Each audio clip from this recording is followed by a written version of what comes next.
Mahal, huwag mo nang isipin ang mga sinabi ng mama mo kanina ha. Para sa akin, ikaw pa rin ang pinakamasipag at pinakaresponsabling ama at asawa. Bisit kang tarantado ka? Paano mo nagawa sa akin to? Paano mo nagawang bastusin at pagnasaan ang asawa ko, ha? Magkaibigan tayo, Ramrod. Matagal na tayong magkaibigan. Ginagago mo lang pala ako tuwing magkakasama tayong tatlo. Wisit ka? Walang niya ka? Manyakis! Ibigay mo sa akin ang batang yan kung gusto niyong mabuhay kayo. Kabilang siya sa amin. Dugo namin ang dumadaloy sa mga ugat niya.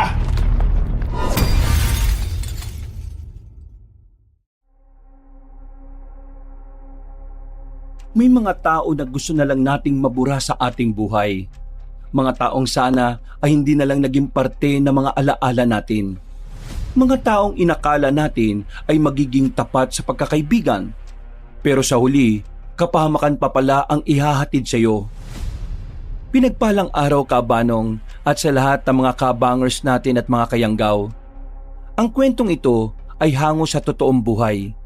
Ito ay tungkol sa pagkakaibigan na minsan nang nasira nang dahil sa isang matinding pagnanasa. Ito ang karanasan na talaga namang muntikan ng makawasak sa aming pamilya. Isang kaganapan sa buhay ko na sana ay hindi na lang nangyari. Kung meron nga lang akong pagkakataon na ibalik ang oras, hindi na ako magdadalawang isip na burahin siya sa buhay namin. Ako po si Solen at ito ang aking kwento. Pero bago nating simulan ang kwentong handog ngayong araw, pakipindot na lang po ang subscribe button at pati na rin po ang like at huwag kalimutang mag-comment. Ang inyong suporta ay malaki ang may tutulong sa patuloy na paghatid namin ng magaganda at makabuluhang kwento. Maraming salamat po sa inyong lahat. At ngayon, sa ating pagpapatuloy.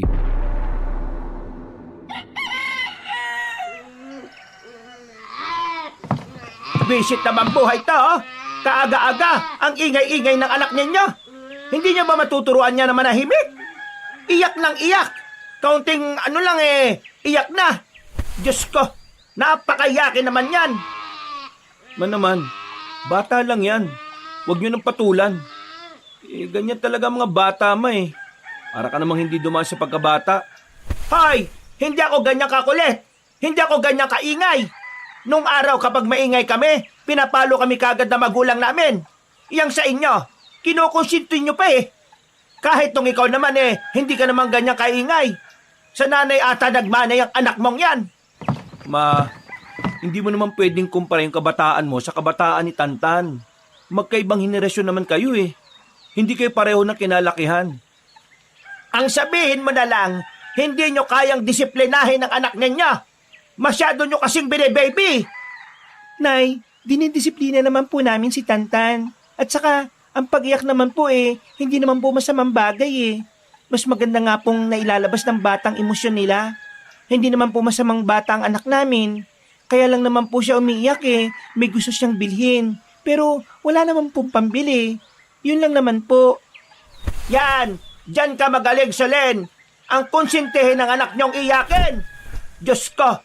Kaya siguro sa'yo nagmana yung anak mo kasi ganyan ang pananaw mo. Ma, tama na. Tahimik na si Tantan Ikaw na ngayon ang maingay Sino hindi mag-iingay ha? Ang sarap pa ng tulog ko iistorben ako ng anak ninyo. Nakakabwisit ang buhay na ito. Bakit ba kasi hindi kayo bumukod? Nag-anak-anak kayo tapos dito pa rin kayo sa poder ko titira? Ito naman kasi si Solen. Alam mo namang walang magandang trabaho itong si Baron bumuka ka naman kagad. Hindi ka ba nag-iisip? Kung 9 years ago, nag-isip kang babae ka, hindi ganito ang buhay mo. Para mo naman sinabing wala akong kwentang tao niyan, Ma.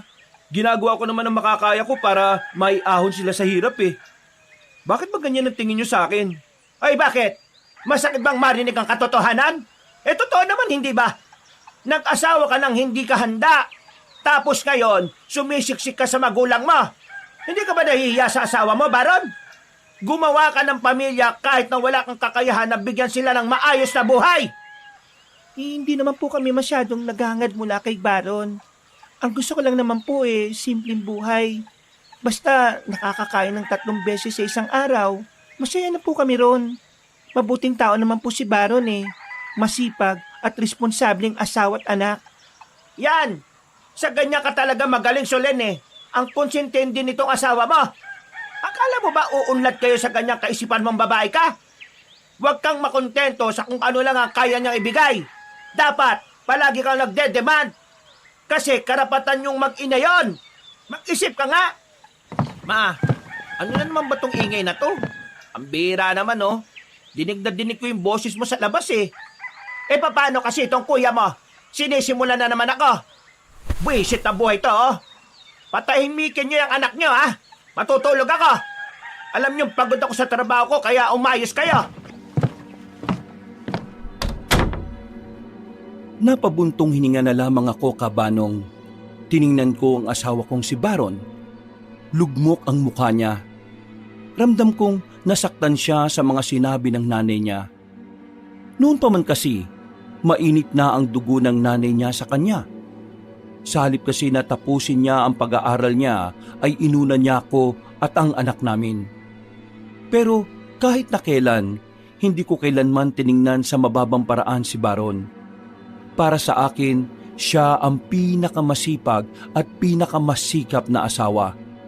Ang kaso nga lang, madaling tablan si Baron ng masasakit na salita, lalo na kung nagmumula ito sa sarili niyang ina. Ano bang nangyari doon kay Mama?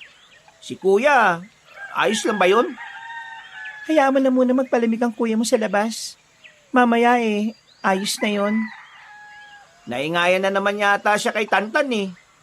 Oo, kasi itong si Tantan, nakakita na naman ng laruan kanina sa bayan.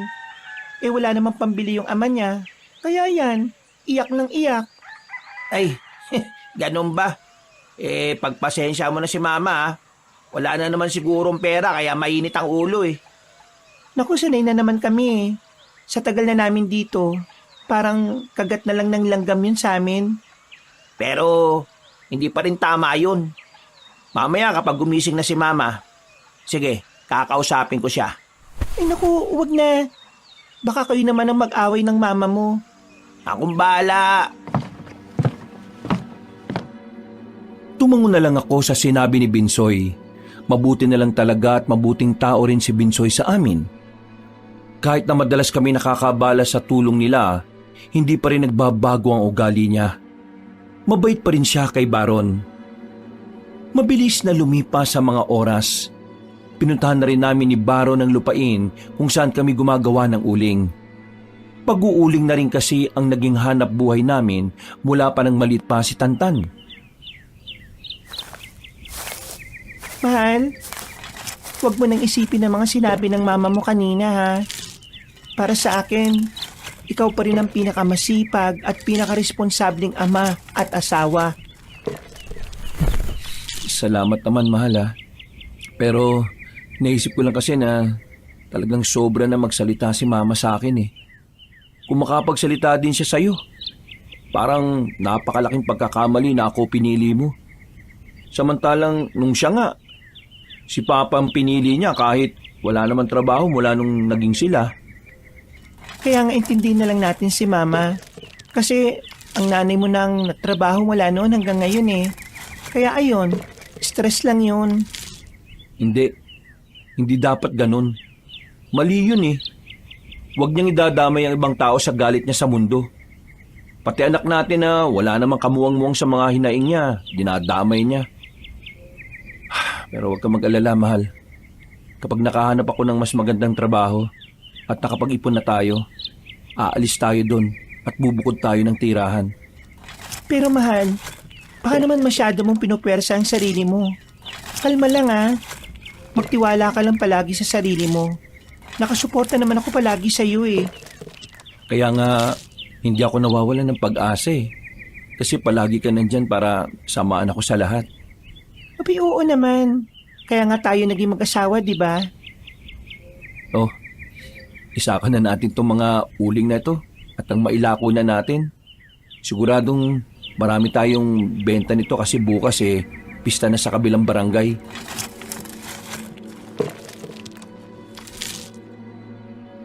Nagmamadali na naming isinalin sa sako ang mga tuyong uling na nagawa namin.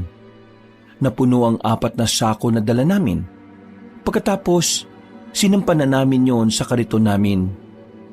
Nang makapagpaalam na kay Tantan, sinimulan na rin namin ng asawa ko ang paglalako. Uling! Uling kayo dyan, uling! Hindi pa kami nakakalabas ng barangay namin, isa na agad ang bumili sa amin, si Ramrod, kababata ni Baron. Kilala ko na rin siya matagal na. Mula kasi nang dumating ako sa barangay na yon, isa si Ramrod na palagi kong nakakausap noon. Uy, sipag talaga ng dalawang to. Ba, syempre naman pre. Bawal ang tatamat-tamat sa ganitong uri ng lipunan, no? Ayos. 2 plastic nga, pre. Mukhang marami kang iihaw mamaya, ah. Hindi mamaya. Bukas ka mo. O bakit? Dadalo ka ba sa pista ng Barangay 2 bukas? Oo eh. Naimbitahan ako nung nililigawan ko.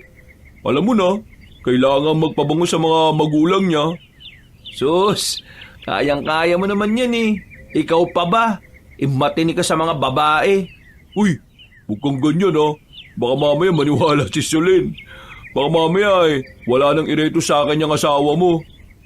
Hindi naman, grabe ka. Oh, eto. 2 plastic. O yan pre, sa'yo na sukli. Ha? Sigurado ka ba? Oo, mas maganda yung may tip kapag buena mano. Pampaswerte raw yan eh. Ayos. Sige, maraming salamat pre. Nang iabot ko na kay Ramrod ang isa pang plastic, naramdaman kong nagdikit pa ang kamay namin. Ngumiti siya sa akin ng malapad. Ngumiti din naman ako sa kanya. Pero nang itaas niya ang kaliwang kilay niya, ay doon ako umiwas ng tingin. Umalis na rin kami kagad ni Baron. Paglingon ko, nakatingin pa sa akin si Ramrod at kumaway pa. Ngumiti na lang din ako sa kanya. Hindi ko na lang pinansin kung anuman ang nais niyang ipahiwatig. Nagpatuloy ang pag-ikot namin, Kabanong. Pagdating namin sa kabilang barangay, ang daming pumakyaw na mga uling namin. Hindi pa kami tumagal ng 1 oras doon, ubos na ang mga tinda naming uling. Oh, di ba? Bilis na ubos. Swerte talaga yung tip na binigay ni Ramrod no? Makakauwi na tayo na maaga ngayon. Bago tayo umuwi, daan muna tayo sa bayan. Isang sakay lang naman eh. Paano tong karito natin? Iwan na lang muna natin dito. Wala namang gagalaw niyan eh. Isa pa, kilala naman tayo rito. Balikan na lang natin. Bilhin lang natin yung laruan na gusto ni Tantan. Sige. Nang may mapadaan na tricycle, agad na rin namin yung pinara. Binili namin ang laruan na iniyakan ng anak namin. Pagkatapos ay agad na rin naman kaming bumalik. Masaya ang anak namin nang makita niyang daladala na namin ang gustong-gusto niya. Nagtatatalon pa siya sa tuwa. Papa, Mama, maraming salamat po Ang ganda po nitong aso na to Ingatan ko po ito. Mas maganda yan. Bigyan mo ng pangalan ng laruan mo na yan. Pangalan? Hindi ko po alam kung anong magandang pangalan Ibigay mo ang pangalan, Solidad. Di ba po pangalan yun ni Lola? Uy, Binsoy, para kang timang. Mamaya pag initan na naman ni Mama yan Biro lang, to naman Papangalanan ko na lang po siyang Brownie. Angas, pinag-isipan talaga. Brownie kasi brown.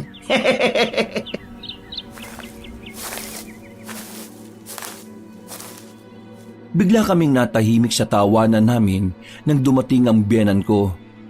Dala-dala niya ang mga pelangganang ginamit niya sa paglalaba. Nakatingin agad siya kay Tantan, nakasimangot, sa lubong ang kilay. Nakuha mo na ang gusto mo kaya itik ko muna ang bibig mo. Naintindihan mo? Opo, Lola. Wala na nga pera spoiled pa. Buisit. Imbis na ibili ng pagkain binili pa ng laruan. Ma, Huwag niyo namang sabihin ng ganyan ng anak ko. Ay bakit, hindi ba totoo? Eh sabihin na nating totoo. Sa tingin mo, maintindihan ka ng bata. Sinenyasan ko si Binsoy na ilayo na muna sa amin si Tantan. Nararamdaman ko na naman kasi noon na magsasagutan na naman ng mag-ina. Kaya hinawakan ko na sa braso ang asawa ko. Pero hindi pa rin nagpatigil si Baron. Eh anong gusto mong sabihin ko? Kasinungalingan na ayos lang maging maluho kahit na wala kang pera. Eh ano bang pagiging maluho na pinagsasabi nyo? Laruan lang yan eh. Bagay na kailangan ng bata para ma-enjoy niya yung buhay bata niya. Mas maluho pa nga yung pagbili nyo ng mamahaling damit eh, kahit wala na kayong pera. Eh ano naman sa'yo? Pera ko naman yung ginagamit ko rito. Eh ano din ang pakialam mo? Kung binila namin si Tantan ng laruan, eh pera ko naman yung ginamit ko doon. Nangingiba ako sa inyo? Hindi naman ah. Aba, naninigaw ka ba? Eh kasi nakakagago na yung ugali nyo eh. Palagi nyo nalang pinag-iinitan ng anak ko. Wala naman siyang ginagawa sa inyo ah. Bata lang yan oh. Ano ba problema nyo, ma? Problema ko? Kayong lahat! Mga pabigat kayo rito! Hindi kami pabigat dito dahil hindi kami nanghihingi ng pera sa inyo. Lumayas na kayo rito! Lumayas na kayong tatlo rito! Mga sampid! Wala kang karapatan na palayasin kami rito ah.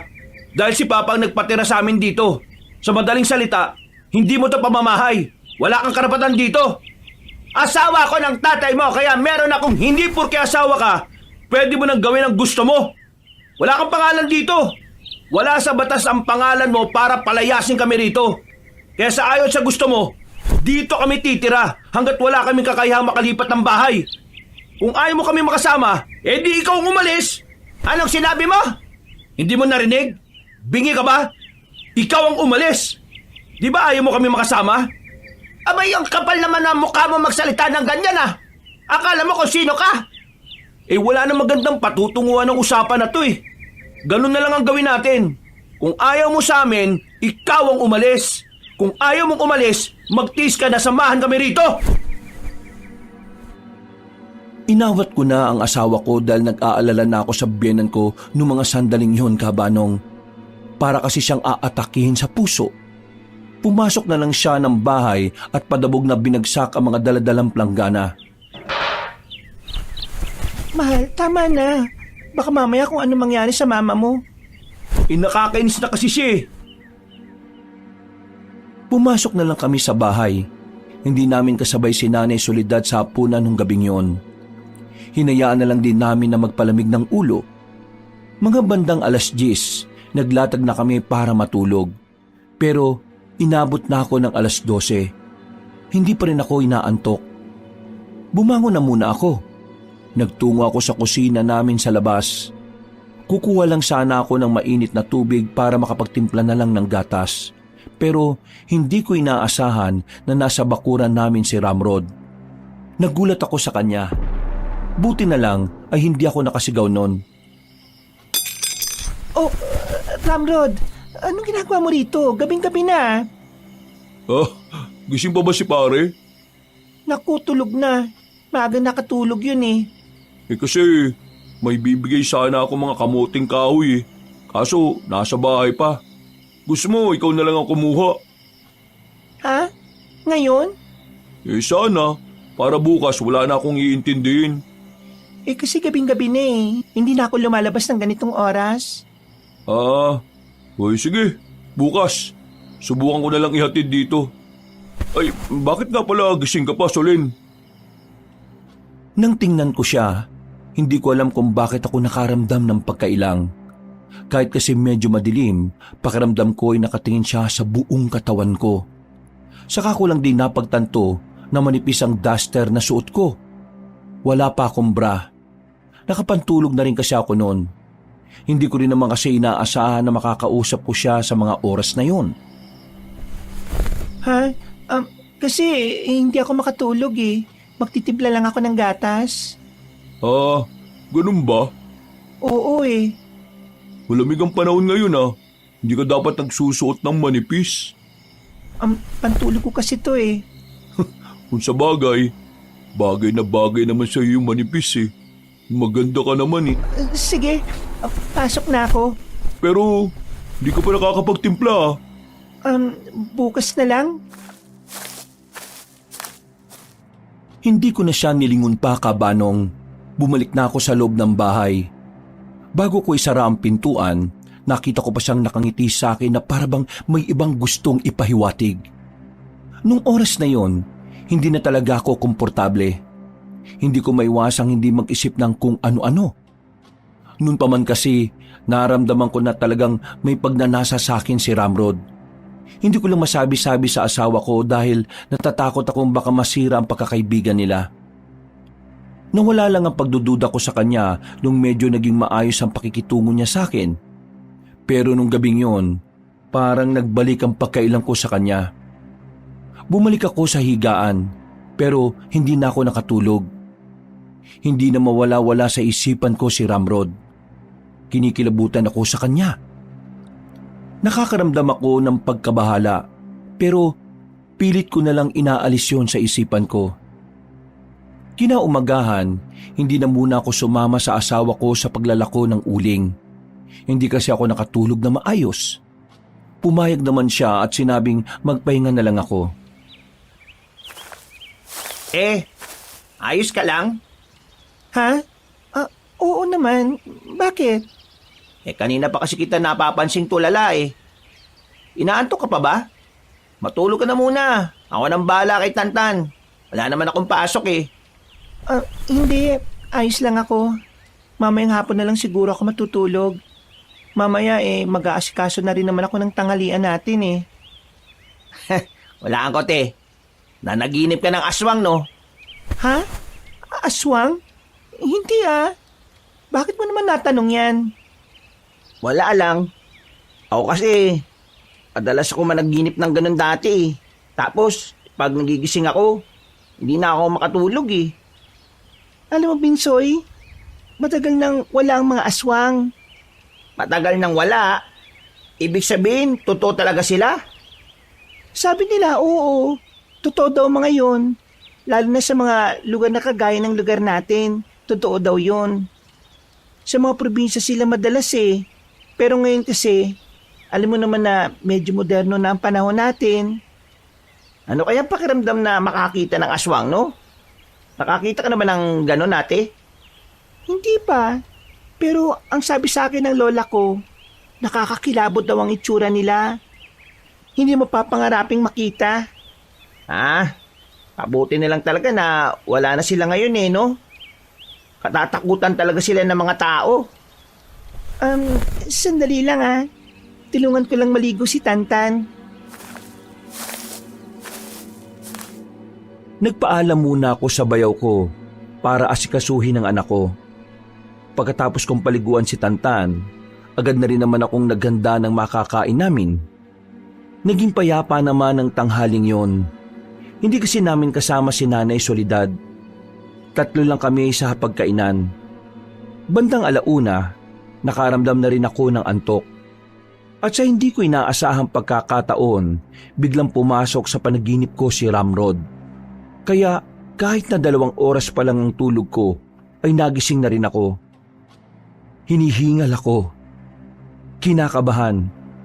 Wala akong ideya kung bakit hanggang sa pagtulog ko nakikita ko siya. Umiling-iling ako, Kabanong. Sa isip-isip ko, hindi ko dapat siya iniisip. Lumabas na lang ako ng bahay namin. Namitas na lang ako ng talbos ng kamote sa bakuran bilang paghahanda sa hapunan namin. Binsoy, si Ramrod ba kanina napadaan dito? Hindi naman te, bakit? Ang sabi niya kasi kagabi, may ihati ditong kamoting kahoy. Wala naman te. Hindi ko pa nga siya nakikita buong araw eh. Ganun ba? Mga bandang 5:00 ng hapon, nakauwi na rin ang asawa ko. May mga dala siyang pasalubong para sa anak namin. Ang kaso nga lang, napansin naming matamlay si Tantan. Kalaunan, hindi na rin normal ang temperatura ng katawan niya. Nag-alala kami sa kanya. Buti na lang, may natitira pa siyang gamot na maaari naming ipainom sa kanya. Nagpaambon ba yan kanina? Hindi naman, nasa loob lang naman siya ng bahay buong maghapon eh. Baka mamaya may nakain ng batang yan kaya nagkasakit eh. Hindi ko nga rin alam eh. Kanina naman kasi, ayos pa naman siya. Madaldal pa nga eh. Kakwentuhan pa nga ng kapatid mo eh. Di bale, painumin na lang natin ang gamot niya dyan. Noong mga sandaling yun, Kabanong, akala namin ay normal na lagnat lang ang dinadala ng anak namin. Kaya nagagawa pa namin siyang iwan kay Binsoy para makapaglako kami ng uling. Pero tuwing uuwi kami galing sa paglalako, palagi naming inaabutan ang anak namin na matamlay. Maglilimang araw na ang lagnat niya pero hindi pa rin nawawala. Nag-aalala na kami. Hindi rin namin siya madala sa ospital. Bukod sa wala namang kaming pera, wala rin namang masasakyan. Eh kung dali na kaya natin siya sa pagamutan, baka mamaya iba na yan eh. Nangangayayat ng anak natin oh. Ay naku, ang problema eh. Wala naman tayo masakyan. Maya-maya, biglang dumating si Binsoy. Oh, ano sabi ni Ramrod? Pwede ba nating mahiram yung truck nila? Hindi raw eh. Sira daw ang preno ng truck nila. Baka raw maaksidente pa tayo kapag ginamit natin. Sandali lang. Dito lang muna kayo. Kasi kasuhin niyo si Tantan ha. Hahanap lang ako ng mahihiram na masasakyan natin. Kapag nakahanap ako, padadala na natin siya sa ospital.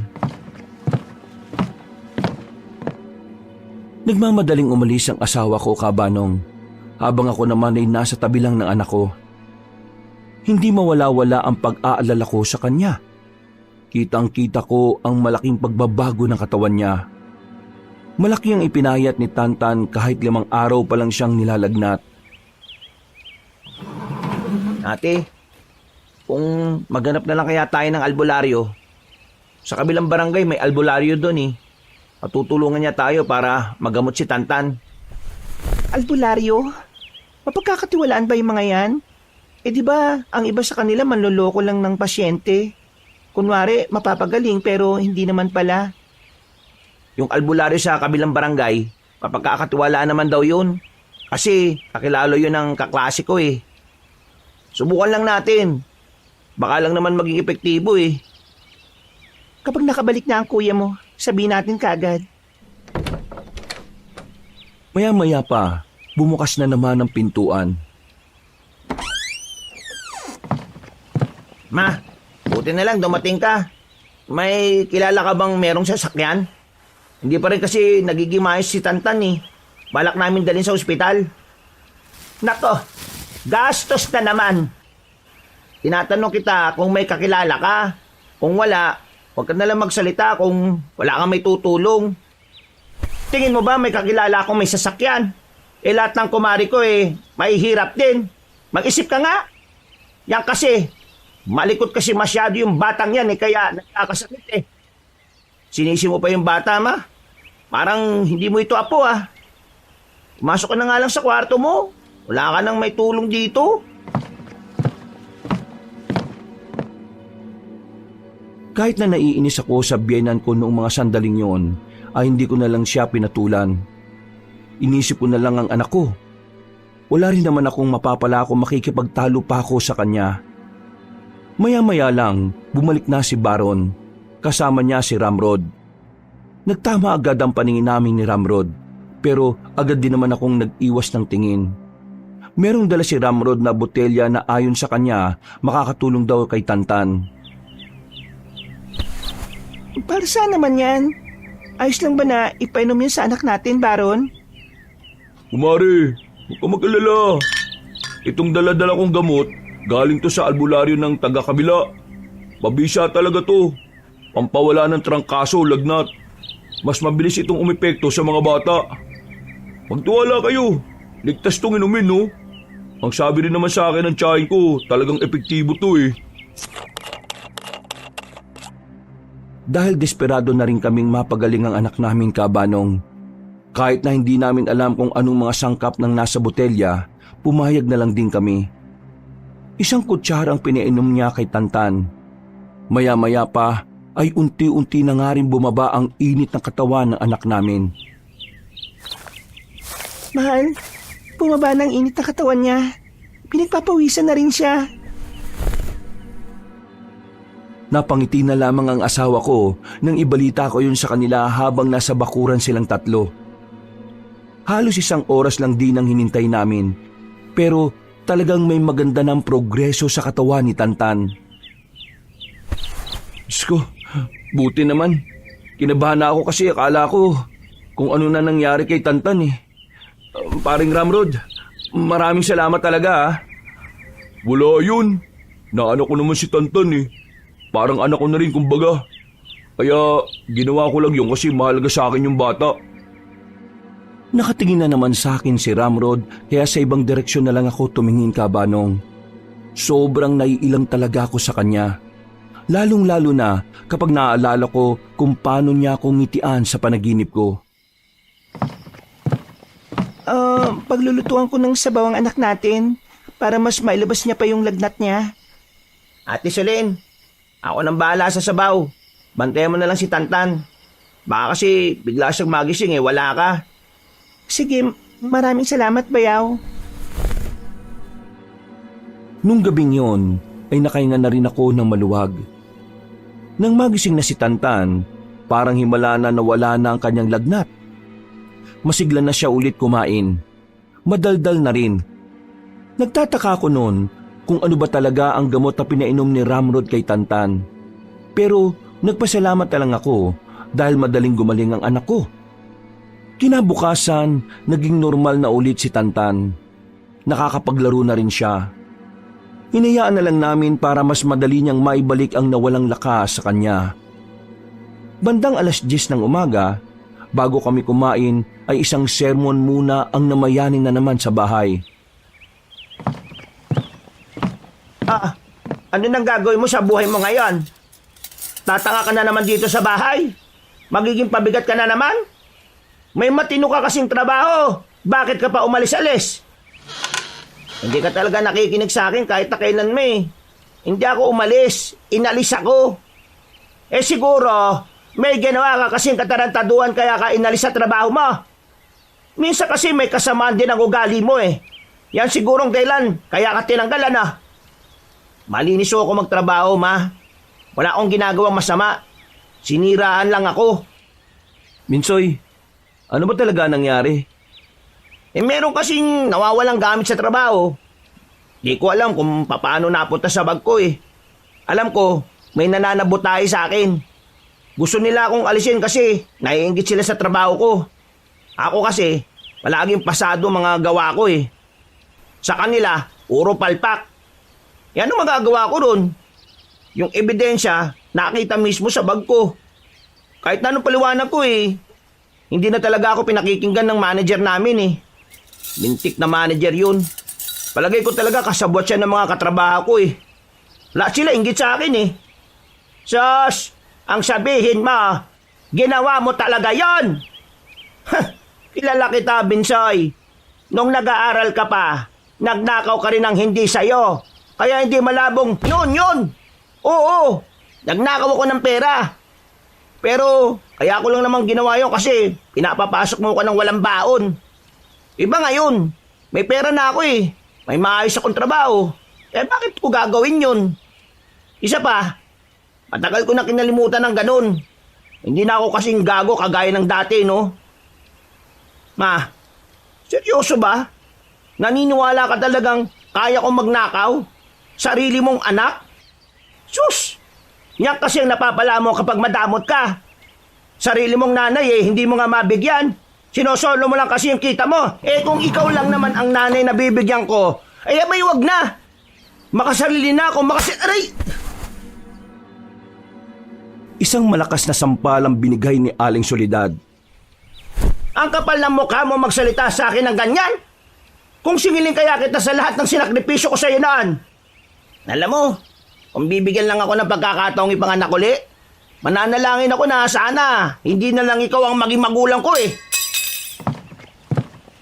Sabay alis ni Binsoy sa harapan ng kanyang ina. Huwag ka na makabalik-balik dito! Buisit! Hindi na kami nagsalita ng mister ko.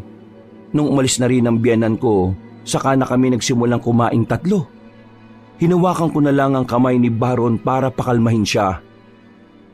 Lumipas pa ang mga araw. Madalang na lang umuwi si Binsoy sa bahay. Ang sabi niya sa amin, nakikitira na muna siya sa isa sa mga kaibigan niya. At dahil walang may iwan kay Tantan tuwing maglalako kami, mag-isa na lang munang naglalako ang asawa ko ng uling. Mahal, sensya na. Ako na munang bahala sa anak natin. Kapag naubos ng maaga tong mga uling, bibilang ko na lang kayo ng pagkain. Sigurado ka bang ayos lang na mag-isa ka? Oo naman, no? Bakit naman hindi? Ginagawa ko naman to para sa inyo eh. Nag-aalala lang ako sa'yo. Baka kasi napapagod ka na. Hindi ako mapapagod basta para sa inyong dalawa ni Tantan. Sa ngayon, kailangan na muna natin magtiis. Magiging maayos din naman ang lahat, mahal. O sige, ingat ka ah. Nung umagang yun ay naging abala lang ako sa pag-aasikaso ng anak ko. Mabuti na lang bandang alauna, nakatulog na rin si Tantan. Mag-isa na lang akong gising sa bahay. Pagtingin ko sa ulap ay parang nagbabadya ang ulan.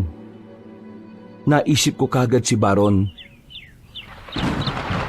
Naku, paano si Baron nito kapag umulan? Papasok na sana ako sa kwarto nang biglang merong kumatok. Wala naman akong inaasahan na darating ng oras na yon, kaya hindi ko alam kung sino. Sa kuryosidad, sinilip ko siya sa bintana. Nakita ko si Ramrod. Bigla na lang akong kinabahan, Kabanong. Hindi ko alam kung paano ko siya papaalisin nang hindi siya napapahiya. Palakas ng palakas ang katok niya. Maya-maya pa, natagpuan ko na lang ang sarili kong nasa harapan na ng pintuan. Binuksan ko yun at bumungad siya sa aking nakangiti.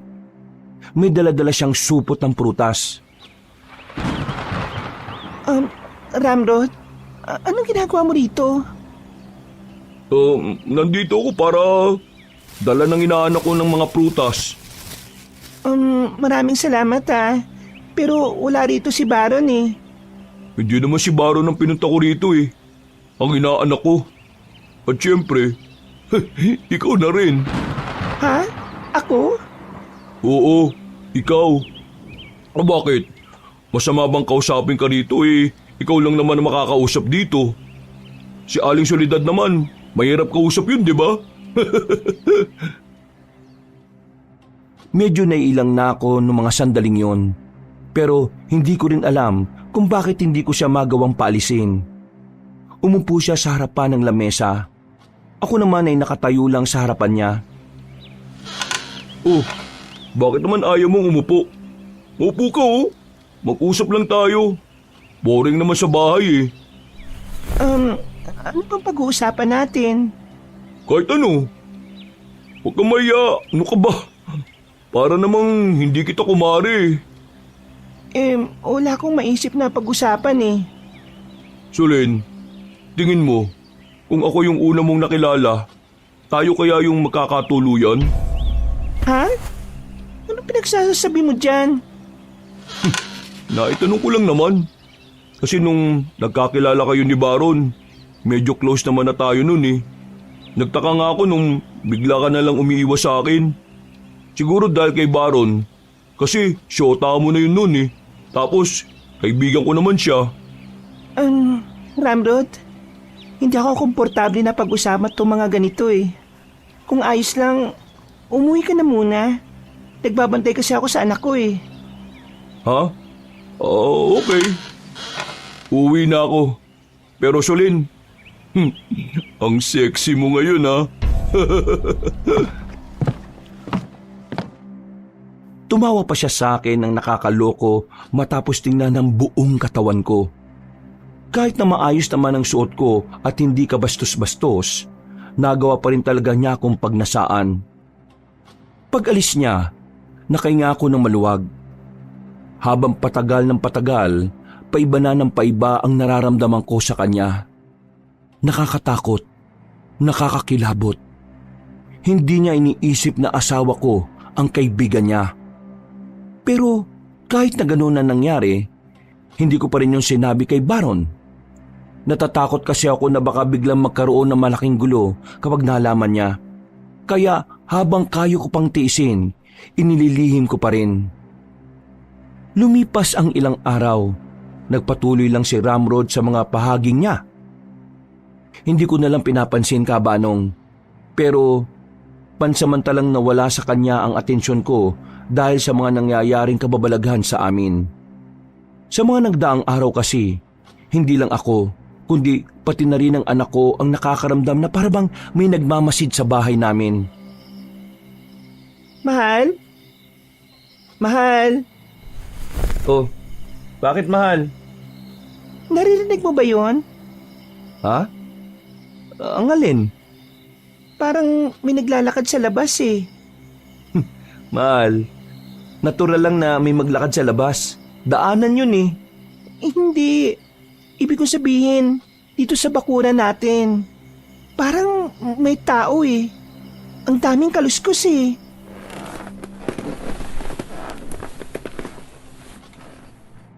Bumangon kaming dalawa ni Baron.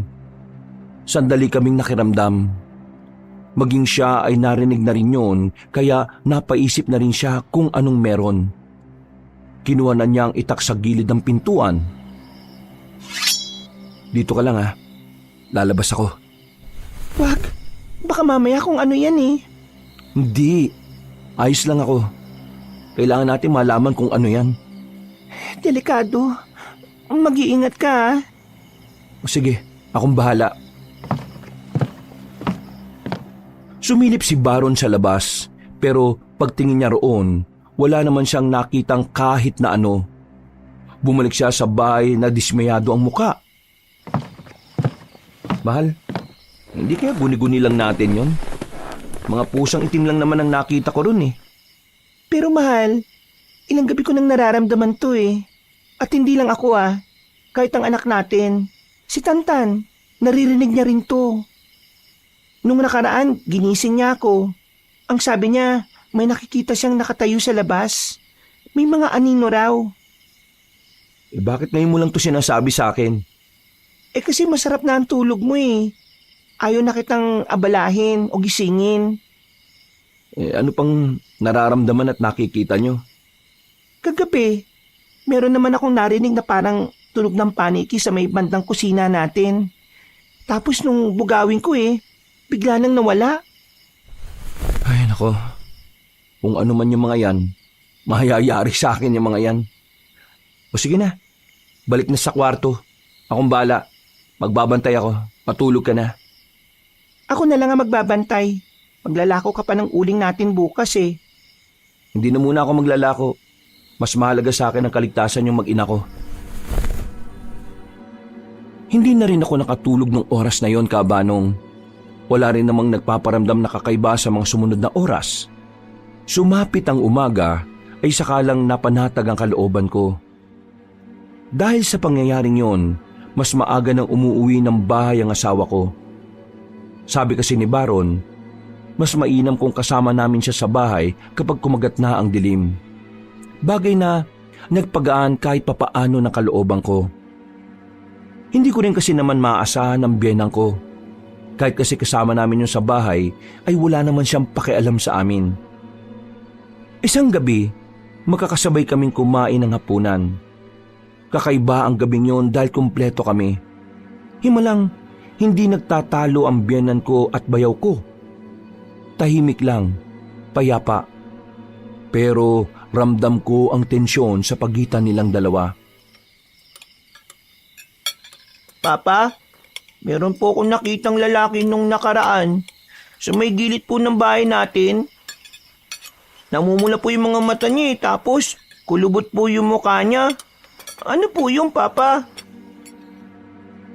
Napatigil kami sa pagmuya ng mga sandaling yun, Kabanong.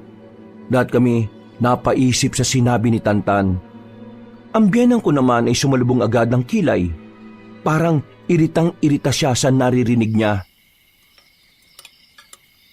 Hay, ikaw Tantan. tigil-tigilan mo na kasi kakabasa mo ng comics na dala nitong tiyuhin mo. Kung ano-ano lang yung pinagsasasabi mo eh.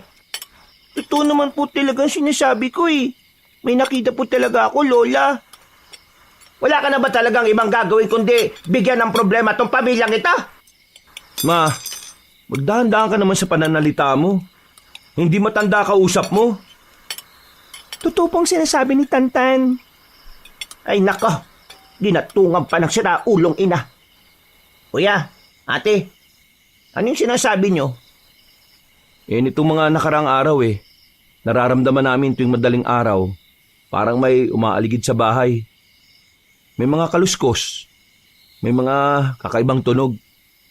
Tapos nung nakaraan nakakita si Tantan ng lalaki. Yun nga yung sinasabi niya. Buntis ka ba? Ha? Ako buntis? Hindi Bakit mo naman naitanong? Baka kasi inaaswang kayo. Baka buntis ka lang naman. Hindi ako buntis, no? Wala na nga kaming oras sa ganun Isa pa, kontento na kami kay Tantan. Nako, kunwari pa. Sabihin nyo na kung buntis ka. Hindi yung magkakaila ka dyan tapos lolobo na lang bigla yung tiyan mo. Nay, hindi nga po. Kung hindi, bakit may mga kaswang dito? Wala pang kasiguraduhan na aswang nga yun, ma. Kaya wag na muna kayong mag-isip ng kung ano-ano. Yung mga sinasabi nyo, wala namang may tutulong Kuya, gusto niyo bang tumawag na ako ng albularyo para malaman natin kung ano ba talaga nangyayari dito?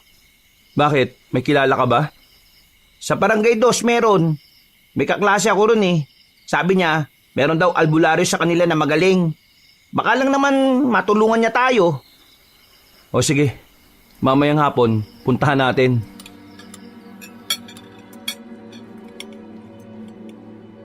Mabilis na lumipas sa mga oras at dumating na rin ang 4:00 ng hapon. Isinama na rin namin si Tantan dahil walang magbabantay sa kanya. Isa pa, kami ang kailangang makausap ng albularyo dahil kami ang unang nakaramdam ng mga kakaiba sa bakura namin. Naglakad kami patungo sa Barangay 2, pero nang dumating kami ron, hindi namin inabutan ng albularyo. Ang sabi sa amin ng mga kalugar ng albularyo, minsanan lang daw umuwi ang matandang lalaki. Sa isang linggo, 1 beses lang daw dumadalaw sa bahay. Marami daw kasi yung ginagamot sa ibang lugar. Pasensya na kuya. Hindi ko alam na madalas palang wala yung albularyo na yun. Ayos lang. Ang mahalaga alam na natin ang pangalan niya. At iniwan naman natin yung address natin sa pintuan niya. Para sakaling bumalik siya, mapuntahan niya tayo. Papa, ano po bang nangyayari? Natatakot po ako Anak, huwag ka mag-alala. Nandito lang kami para protektahan kayo ng mama mo. Kung ano man ang nakita mo, yari sa akin yun kapag ako nakakita sa kanya. Tantan, sasapuin ko yun. Huwag kang matakot. Kahit na papaano, nababawasan ang takot ng anak ko dahil sa mga naririnig niya sa dalawa. Pero ako, nanatili ang kaba ko. Naiisip ko kasi na kung sakaling aswa nga ang mga nararamdaman namin, tingin ko may kakaiba talagang nangyayari sa bahay. Wala kasi kaming maisip na dahilan para guluhin kami ng aswang. Hindi ako buntis, Kabanong. Wala rin namang sakit ang anak ko. Mas lalong wala namang kaming inagrabyadong iba. Gulong-gulo ang utak ko noon. Sumapit ang kinagabihan, kinakabahan na ako. Pakiramdam ko kasi tuwing sasapit ang dilim ay may mangyayaring masama. Kapag natapos na kayo dyan, kain na tayo Matatapos na rin ang niluluto ko. O konti na lang to. Matatapos na rin. Dahil dito, madali tayong maaalarma na nandyan na sila. Naglagay sila ng mga taling may mga lata para kung sakaling masagi o mahawakan ng mga nilalang ang lubid, makakalika sila ng ingay na maaaring makabulabog sa amin. Maya-maya pa, sabay-sabay na rin kaming kumain. Wala ang biyanang ko noon kaya medyo payapa ang hapunan. Pagkatapos, si Binsoy na ang nagkusang loob na hugasan ng mga plato Dakong 9:00 ng gabi, tahimik na ang buong paligid. Hindi pa namin pinatay ang ilaw sa bahay dahil hinihintay pa naming makauwi ang biyanang ko. Itong nanay natin, wala rin sa ayos no? Sinabi naman natin na may mga nararamdaman nga tayong kakaiba sa bakuran natin. Yung pa talaga hindi umuwi na maaga.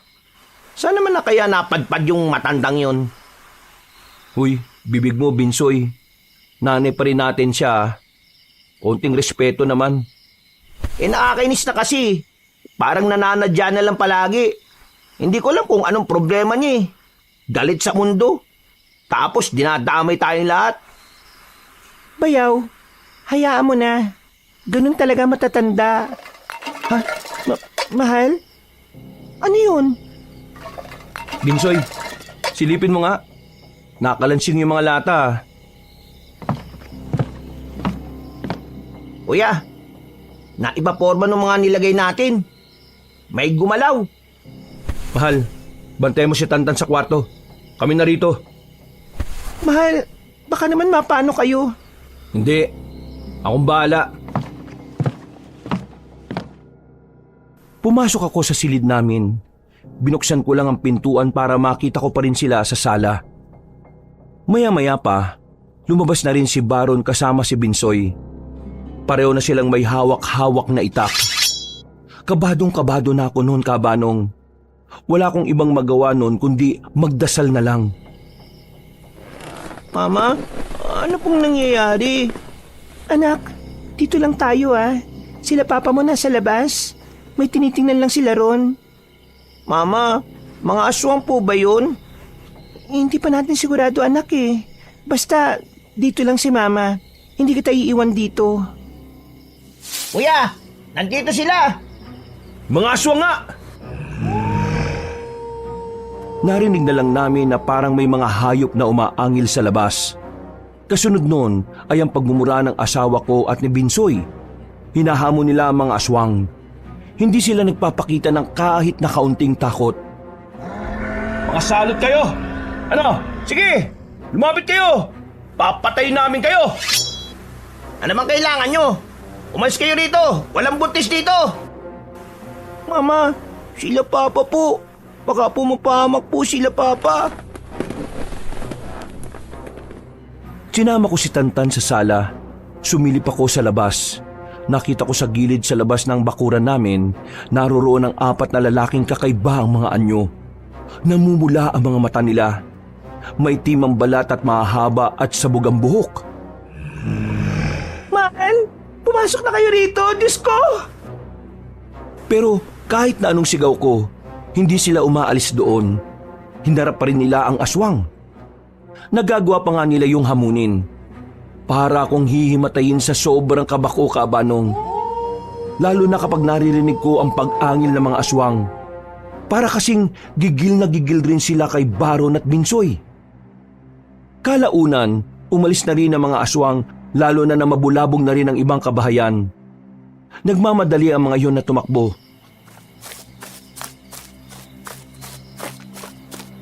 Mahal, mas lalo nyo lang silang ginalit Hindi. Tama lang ang ginawa namin.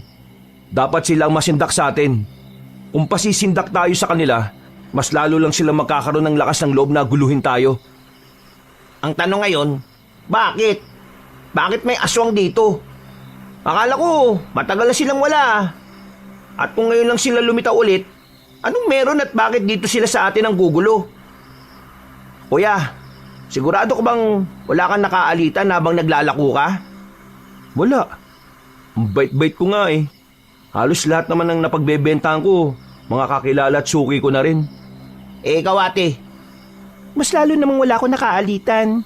Hindi na nga ako halos nalabas ng bahay Tingin ko talaga, may nangyayaring hindi natin alam Albularyo lang talaga makakasagot nito.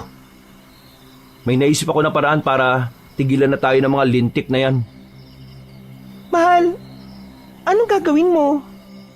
Makikiusap muna ako kay paring Ramrod na bukas ng gabi, baka pwedeng dun muna kayo ni Tantan. Tapos dito, hihintayin namin silang dumating. Dito namin sila tutugisin. Ha? Bakit naman kay Ramrod pa? Mahal, hindi pwedeng narito kayo bukas ng gabi. Sigurado na babalik ang mga yon ng mas marami sila. Kaya gagawa namin ni Binsoy ng paraan. Kakausapin ko na rin yung ibang tropa. Dito kami bukas. Bubulagayin namin sila. Pero mahal, nakakaya naman kay Ramrod. Mga abala pa kami. Hindi naman ibang tao si Ramrod sa atin, mahal. Isa pa, ninong siya ni Tantan. Para din naman ito sa kaligtasan nyo eh.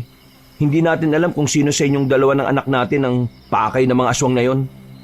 Pero mahal, makinig ka na lang. Mapapahama kayo kapag nandito pa rin kayo sa bahay bukas ng gabi. Ate, magtiwala ka na lang kay kuya. Noong mga sandaling yun, Kabanong, gustong-gusto ko nang sabihin ng dahilan kung bakit ayaw kong pumunta sa bahay ni Ramrod. Pero naisip ko na rin kung sasabihin ko, baka mas lalo lang gumulo ang sitwasyon.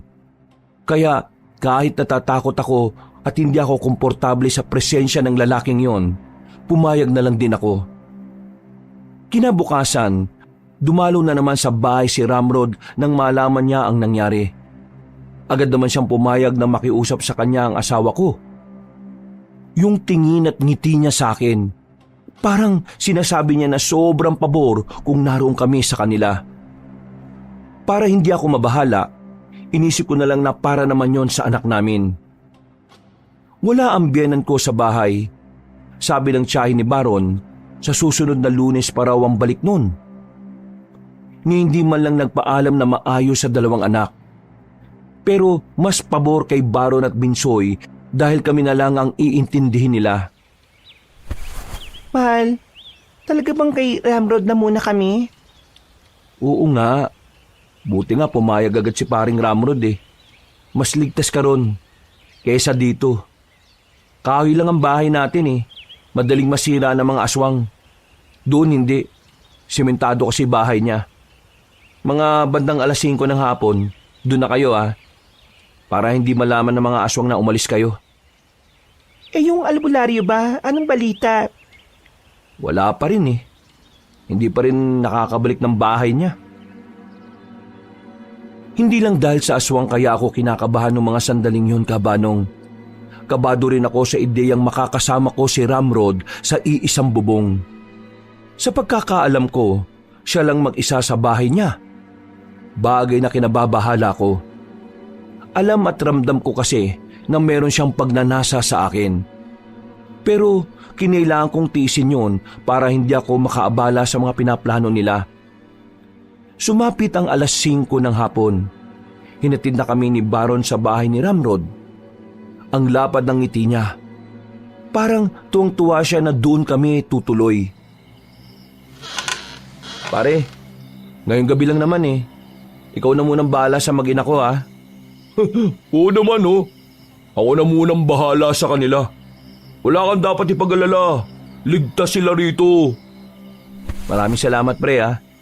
O mahal, kailangan na namin makabalik. Papatayin namin yung mga lintik na aswang na yun. Mag-iingat kayo, mahal ah. Tantan, papakabait ka sa ninong mo ah. Opo, Papa. Nang maglakad na palayo sila Baron, parang bawat hakbang nila ay siyang nagpapalala ng kaba ko. Pagtingin ko kay Ramrod, nakangiti na naman siya sa akin. Hindi ko magawang tagalan ng pagtingin sa mukha niya. Kinakabahan ako sa kanya. Pakiramdam ko kasi anumang oras ay babastusin niya ako. Pakiramdam ko mas malakas ang loob niya dahil nasa loob kami ng bahay niya. Bandang 8:00 na ng gabi, hindi pa rin kami sinusundo ni Baron. Nakatulog na ang anak ko sa bakanting kwarto na inilaan sa amin ni Ramrod. Habang ako naman, abalang naguhugas sa kusina ng mga pinggan na pinagkainan namin. Napatigil lang ako nang maramdaman kong may nanunood sa akin. Ang sipag mo naman, Solin. Kaya siguro, mahal na mahal ka ni kumpare. Hindi ko siya sinagot. Tuloy-tuloy lang ako sa ginagawa ko. Hindi ko kayang titigan siya lalo na't mas malakas ang loob niya noong mga sandaling yon. Maganda na. sexy, masipag, at higit sa lahat, malakas ang apil. Ang swerte ni paring Baron. Kahit ako rin mababaliw eh. Pero kakaiba rin pala talaga pakiramdam na makasama ka sa iisang bahay no? Parang misis na kita. Ramrod, nakakabastos na yung mga sinasabi mo ha. Kung pwede lang, iwanan mo na lang ako rito. Uy, teka. Paano namang nakakabastos? Ipinupuri lang naman kita. Totoo naman di ba ang sinasabi ko? Maganda ka, sexy, masipag, at malakas ang apil. Oh, anong masama namang sinabi ko, Aber? Kaibigan mo ang asawa ko. Ninong ka ng anak ko. Hindi tama na nagsasabi ka sa akin ng ganyan at tayong dalawa lang dito. Iba rin ang tono ng pananalita mo eh. Hindi magandang pakinggan, Ramrod. Okay, sige. Pasensya na. Gusto ko lang namang malaman mo na na-appreciate ko yung kagaya mo eh. Hindi na kailangan. Ang kailangan ko kapayapaan. Oo, utang na loob namin na nandito kami ngayon. Pero sana, wag mo akong bastusin dahil lang nagagandahan ka sa akin. Alalahanin mo, Ramrod magkaibigan kayo ni Baron. Masisira ang pagkakaibigan nyo kapag nalaman niyang ginaganito mo ko. Hahayaan mo bang masira ang pagkakaibigan namin? Di ba hindi naman? Kasi hindi kaya ng konsensya mo. Sa sinabi niyang yun, Kabanong, ay para akong na-corner. Hindi ko alam kung papaano nalaman niya na totoong ayaw kong makasira ng pagkakaibigan. At ang bagay na yon, tingin ko ay gagamitin niya sa akin para lalong hindi ako makapagsumbong. Maya-maya, naramdaman ko na lang na nasa likuran ko na siya. Unti-unting dumidikit ang katawan niya sa likod ko at naramdaman ko ang baba niya na nakapatong sa balikat ko. Kinilabutan ako, Kabanong. Parang mas natakot pa ako doon kaysa sa nagpaparamdam ng mga aswang. Sulin, tayong dalawa lang ang narito. Walang makakaalam. Walang makakakita. Tulog yung bata oh. Abala sila paret, bayaw ko. Kung pwede, subukan lang natin. Kahit isa lang. Kapag nagustuhan mo, edi ulit-ulitin na natin. Lumayo ka nga sa akin. Nakakadiri ka. Ha? Bakit naman nakakadiri? Di ba, normal lang naman na ginagawa yun? Normal? Hindi naman kita asawa eh. Anong normal na pinagsasabi mo? Kilabutan ka nga, Ramrod. Magkakilala naman tayo ah. Kumari kita, kumpare mo ko. Kumbaga, gagawin lang naman natin to parang katuwaan lang. Ganun. Papaliw ka na. Tuyo na yata ang utak mo eh, siraulo. Alis na kami rito. Bahala ka na sa buhay mo. Oo, saan ka pupunta? Bitiwan mo nga ako. Di ka pwedeng umalis dito dahil mapapahama kayo. Mas pipiliin kong makain kami ng aswang kaysa makasama ka. Pambira ka naman. Gusto mong aswang ang kumain sa'yo kaysa ako ang kakain sa'yo? Hindi ka. Anong gagawin mo? Magsusumbo ka sa kanya? Bakit? Kaya mo bang masira ang pagkakaibigan namin? Wala kang karapatang maging kaibigan ng asawa ko. Bastos ka. Manyaki sa traidor. Aalis na kami rito ng anak ko. Kakalabas ko lang ng kusina nang biglang makarinig kami ng malakas na katok. Napatigil ako. Kakaiba kasi ang katok. Parang nagdadabog. Marahang lumapit si Ramrod doon. Sumilip din ako sa bintana. Pagtingin ko roon, napagtanto kong hindi mga tao ang naroroon kundi mga aswang. Aswang? Dito sila? Visit! Anong ginagawa ng mga tarantadong yan? Mga istorbo eh! Tumakbo agad ako papunta sa silid kung saan naroon ang anak ko. Ginising ko kagad si Tantan at kinarga. Habang si Ramrod naman, meron siyang kinuwang baril sa kwarto niya. Noong mga sandaling yon, Kabanong, mas lalo akong natakot. Natakot ako kasi malabong makalis kami dahil baka gamitin yun sa akin ni Ramrod. Natatakot ako kasi baka kapag lumabas naman kami, makuha kami ng aswang. Bakit ba kayo hinahabol ng mga aswang na yun? Hindi ko nga alam eh. Buntis ka ba? Hindi. Buisit! Pasira ng moment eh. Diyan lang kayo Papatayin ko muna tong mga lintik na ito. Binuksan ni Ramrod ang pintuan. Pinagbababaril niya ang mga aswang sa labas. Nakita ko pang nagpulasan ng mga yon. Pero wala namang tinamaan. Habang nagkakagulo sila, humanap ako ng paraan para makatakas doon. Napatingin ako sa bandang likuran ng bahay. Meron ding lagusan doon kaya agad akong tumakbo habang karga ko si Tantan. Kahit may bakod, tinawid ko yun. Wala na akong pakialam kahit sumabit pa ang hita ko sa alambre. Sa sobrang taranta, hindi ko na maramdaman ng sakit. Iniwan namin si Ramrod habang nakikipaglaban sa mga aswang. Nang nasa kalsada na kami, nakasalubong namin ang mister ko at ang bayaw ko. Kasama nila ang ibang tropa nila. Iyak ako ng iyak, Kabanong. Hindi ako makapagsalita. Hindi ko alam kung ano ang uunahin kong isumbong sa kanya. Mahal, bakit lumabas kayo rito? Bayaw, yung mga aswang, naroon sa bahay ni Ramrod Buisit, nautakan tayo Sige na Bayaw, kami nang bahala. Unahin mo ang mag-ina mo. Kinuha kami ng asawa ko. Dinala niya kami sa bakura ng isa niyang tropa na pumayag na dun muna kami. Mahal, ligtas na kayo rito. Kalma ka na Si Tantan, nag-aalala ako sa inyo Mama, huwag ka na po umiyak. Mahal, pwede bang dali mo muna sa loob ang anak natin? May sasabihin lang akong mahalaga. Ha? Oo sige. Tantan, pasok ka muna sa loob. May pag-uusapan lang kami ng mama mo. Pero hindi po natin bahay yan Sige na anak, saglit lang. Pwede ka naman dyan Bahay yan ng kaibigan namin.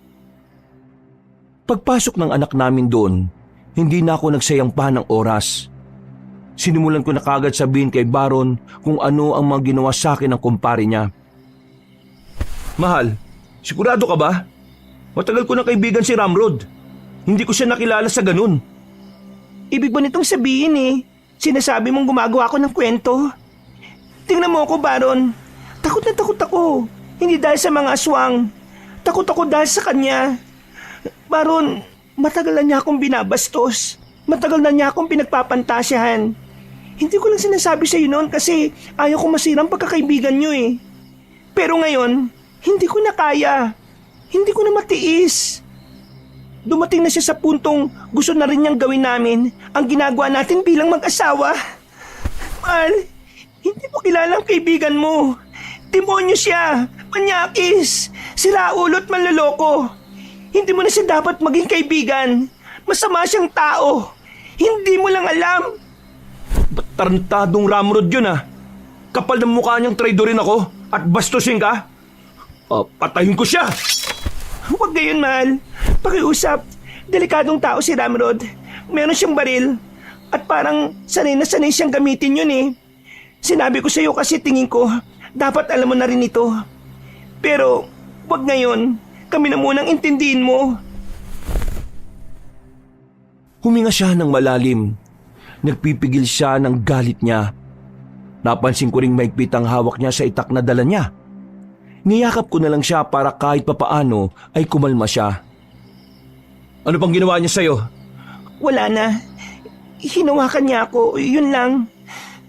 Pasalamat ko na lang dumating yung mga aswang Kasi kung hindi, baka natuloy na niya yung gusto niyang gawin sa akin.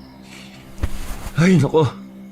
Pasensya ka na mahal Ang tagal ng panahon na ginagawa sa ito ni Ramrod pero hindi ko man lang nahahalata. Wala kang kasalanan, mahal. Alam kong masyado ka lang abala sa pagkayod para sa amin. Pero ngayon, alam mo na, panatag na ang kalooban ko dahil alam kong hindi mo nahahayaan na mangyari pa yon. Ang isipin mo muna ngayon ay kung bakit kami sinusundan ng aswang. Doon na muna kami nagpalipas ng oras. Mga ilang sandali lang, dumating na rin si Binsoy. Napalayas nila ang mga aswang pero wala na rin daw doon si Ramrod. Hindi na nila nakita kung saan nagpunta. Ganun pa man, nagpapasalamat na lang kami na walang nasaktan na kahit isa sa kanila. Ang sabi pa ni Binsoy, kusang umalis sa mga aswang nang makitang marami ng tao ang tumutugi sa kanila. Takot ang mga aswang kapag mas maraming kumakalaban sa kanila. Eh sa susunod, mas magandang sama-sama tayo ulit. Baka matakot na silang lumapit sa atin. Pero wag tayong makampante ha. Anumang oras, dapat lagi tayong handa. Lalo na ngayon, hindi pa natin alam ang dahilan kung bakit sila nanggugulo. Bumuntong hininga na lang ako. Pero kahit na papaano, nabawasan na rin ang kaba ko nung gabing yon, Kabanong. Pero hindi pa rin talaga nawawala sa isipan ko ang mga nangyari. Kinaumagahan, agad na kumalat sa lugar namin ang mga nangyari. Marami na ang nakaalam na ginugulo kami ng mga aswang. Kahit na papaano, nakakuha kami ng simpatya sa mga kalugar namin. May mangilan-ngilan pang nag-alok ng tulong para samahan ng asawa at bayaw ko na tugisin ng mga aswang. Nakabuo sila ng grupo. Halos buong araw nilang pinag-usapan kung paano papatayin ng mga aswang. Bandang hapon, nakauwi na rin sila sa bahay matapos makipag-usap sa taong bayan. Tarantado pala yung ramrod na yan, kuya, ano? Ano? Biray na natin. Bastos pala yung siraulo na yan. Kahit si Binsoy, galit na galit din ang malaman ang ginawa sa akin ni Ramrod. Para din siyang nagliliyab sa galit. Hindi ko rin naman siya masisisi dahil talagang parang kapatid na rin ang turing niya sa akin. Kapag nakita ko yung gagong yon, hindi ako magdadalawang isip na basagin ang mukha niya. Mahal, Binsoy, kalmayin niyo lang ang sarili niyo. Armado yung taong yun eh. Mag-ingat kayo sa kanya, may baril siya. Wala akong pakialam kung armado siya. Huwag niya lang bibitiwan yung baril niya kasi kung hindi, lulumpuhin ko talaga siya. Pupunuin ko ng pasa yung pagmumukha ng siraulong yun. Pati nga lang alam, sisipain ko. Pero, wag na muna natin siyang intindihin. Mas unahin natin ang gagawin natin mamayang gabi. Sa nangyari nung nakaraan, malakas ang kutob kong babalik sila ng mas marami. Huminga ng malalim ang mister ko. Baka sa mukha niya ang pagkagigil sa mga aswang kahit na hindi niya sabihin. Nung hapon na yon, sandali ko muna silang pinagpahinga. Pinaglutuan ko sila ng merienda. Para kahit na papaano ay maging kalmado naman ang kanilang kalooban. Habang nasa bakuran kami, may biglang dumating na matandang lalaki. Meron siyang daladalang tungkod. Maraming nakasabit na mga kwinta sa leeg niya. May mga tattoo rin siya sa braso na kung ano-anong simbolo. Hindi rin magpapahuli ang dalawang hikaw niya na bilog na kasing laki ng ilalim ng baso. Binsoy, tanong mo nga kung anong kailangan niya. Magandang hapon po. Ano pong kailangan nyo? Ay, di ba kayo ang may kailangan sa akin? Sino ba kayo? Ako yung makakatulong sa inyo tungkol sa mga aswang. Nagkatinginan kaming tatlo. Agad na binuksan ni Baron ng gate nang mapagtanto naming yun na ang albularyong hinihintay namin. Pinaupo namin siya at pinaghandaan ng kape. Pangiti-ngiti pa siya habang sinusuyod ng tingin ang buong paligid. Nabalita ako sa aking mga kalugar na nakailang balik kayo sa bahay ko. Ay, pasensya na at ako ilang araw na hindi nakauwi . Gawa na rin ng marami akong ginagamot sa ibang lugar. Pero ngayon, sige, ikwento nyo sa akin ang nangyari. Kailan nagsimula ang problema nyo sa aswang? Mula nang gumaling ang anak namin sa ilang araw na lagnat, bigla na lang kaming nakaramdam ng kakaiba sa paligid namin. Nung una, ang anak ko, may nararamdaman daw siyang parang may nagmamasid sa bakuran namin. Dumating sa puntong may nakita na siyang lalaki na nakakatakot daw ang itsura. Tapos ako naman ang sumunod na nakaramdam. Lagi ko nang naririnig yung mga lakad nila, pati na rin may mga bulungan. Nung una akala ko sa kabilang bakuran yun pero kalaunan, napagtanto ko na dito sa bakuran namin yung nagmumula. Hindi po namin alam kung bakit bigla na lang nanggugulo mga aswang sa amin. Hindi naman po ako buntis. Magaling na rin po ang anak namin kaya malabong anak namin ang dahilan para aswangin. Lalapitan ka ng mga aswang sa maraming dahilan. pwedeng may atraso ka. Pwedeng natitipuhan ka. Pwedeng may gusto silang bawiin. Pwede rin namang meron silang naaamoy na dugo na kagaya ng sa kanila. Po? Ano pong ibig niyong sabihin, Mang Ruben? Sino sa inyo ang may ininom na kakaibang inumin nitong mga nakaraang araw? Sa amin, wala naman po. Pero nung nagkasakit po yung anak namin, ang kumpare po namin, meron siyang ibinigay na gamot para ipainom sa anak namin. Naging maayos naman po yung kalagayan ng anak namin nung ininom niya yun. Nasa inyo pa ba yung lalagyan ng ininom niya? Kung oo, akin na, patingin ako.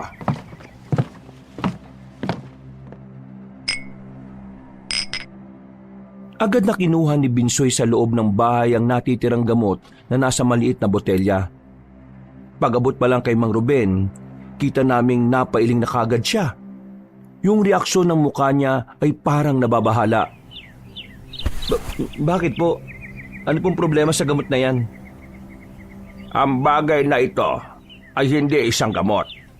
Ito ay likido na ginagamit ng mga aswang kapag meron silang bibinyagan na bata sa lahi nila. Ang sino mang makakainom nito ay mangangamoy aswang sa pang-amoy nila. Teka lang, paano yan? Aswang na yung bata? Aswang na yung pamangkin ko? Hindi siya aswang. Kagaya ng sinabi ko, magiging amoy aswang ang makakainom nito. Kapag naging amoy aswang na ito, iisipin ng mga aswang na kauri na lang ang uminom nito. Dahil yun ang paniniwala nila. Pinapainom kasi nila yan para markahan ang isang aswang na pag-aari nila. Para ihanda na sa tunay na tinatawag nilang paghahandog. Ang ikalawang hakbang pagkatapos ng kanilang binyag. Kaya gumaling ang anak nyo sa sakit. Dahil maraming magandang benepisyo ang mga inihalong katas ng halaman sa likidong yon. Ang kaso nga lang, meron ding dugo ng aswang ang nariyan. Pero maliit na porsyento lang naman, kaya hindi magiging aswang ang anak ninyo. Pero ano po ang pwedeng gawin natin para hindi na siya guluhin ng mga aswang? Sa ngayon ay hindi ko pa alam. Kaya mas mainam na iwan nyo sa akin ang bata para maobserbahan at mapag-aralan ko kung ano ang dapat na gawin. Yun kung papayag kayo. Sige ho, papayag kami. Kung yun lang ang tanging paraan para maging maayos ang anak namin. Papayag ho kami. 1 oras na lang at sasapit na ang gabi. Sumama kayo sa akin papunta sa bahay ko. Ipaliwanag nyo sa anak nyo ang mga gagawin natin para hindi siya matakot sa akin. Mang Ruben, hindi po ba masasaktan ng anak ko sa gagawin niyo? Hindi ko alam. Hindi ko pa alam ang gagawin Aalamin ko pa lang.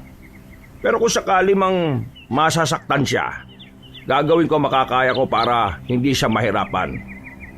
Sige po, maraming salamat po.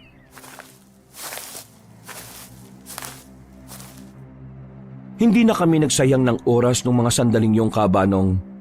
Kinuha na namin kagad si Tantan sa loob. Bandang 6:00 ng gabi, nakarating na rin kami sa bahay ni Mang Ruben. Ayon sa kanya, wala kaming dapat na ipag-alala kapag naroon kami. Ligtas daw kami roon dahil kahit na kailan, wala pang aswang ang nagtangkang lumapit sa bahay niya. Isa pa, hindi naman daw makakalapit ang mga aswang sa dami ng mga pangontra niya sa paligid. Mang Ruben, kayo na po bahala sa anak namin ha. Kailangan po namin bumalik ng kapatid ko sa baryo Inaasahan kasi naming babalik ang mga aswang. Tutugisin niyo ang mga aswang. Sandali lang. Eto, dalhin niyo to. Ano po bang mga to? Hindi yan basta tubig lang. Ipapahid mo yan sa katawan ninyo para hindi nila kayo mahawakan. Pwede niyong bigyan din ng mga kasamahan ninyo. Huwag niyong sayangin mahirap mahanap yan. Sige po, maraming salamat po dito.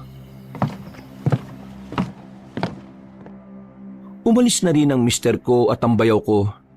Naiwan ako roon kasama ang anak ko at si Mang Ruben. Dahil malamig na sa loob, sa maliit na sala kami nag-usap na matandang albularyo. Mukha naman siyang mabait, Kaya wala akong nararamdaman na kahit na anong pangamba mula sa kanya. Alam mo, Iha, matagal lang narito ang mga aswang sa atin.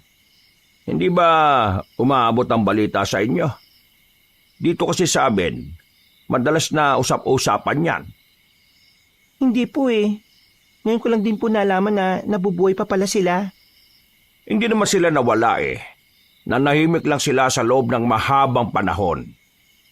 Nitong nakaraang taon lang, natuklasan ng ibang albularyo na buhay pa pala sila, na meron pa silang bilang. Kaya mula nun, kumalat dito sa amin ang usapin tungkol sa kanila. Mahirap po ba silang tugisin? Nung una, oo, mahirap. Hindi kasi sila nagpapakita eh. Talagang mailap sila. Pero ngayon, hindi ko nga inaasahan na nagpapakita sila sa inyo eh. Siguro dahil gustong-gusto nilang makuha ang anak mo. Akala kasi nila kauri nila yung bata. Pero wag ka mag-alala. Hindi naman sila magtatagumpay. Noong mga sandaling yon, ay nagtiwala na lang ako sa matandang albularyo. Kahit na papaano ay nagkaroon ako ng pag-asa. Makalipas ang ilang oras, dakong 11:00 ng gabi, ay bumalik sa amin si Baron at Binsoy. Ang sabi nila ay wala silang nakitang aswang sa kahit saang sulok ng baryo namin. Kaya naman, minabuti nilang pabalikin na lang sa kani-kanilang bahay ang mga kasama nila. Hindi na talaga muna magpaparamdam ang mga aswang na yon. Ganun ang ugali nila eh. Kapag pumalpak sila sa unang subok nila, hindi na muna sila aatake sa susunod. Ihintay nila kayong maging kampante.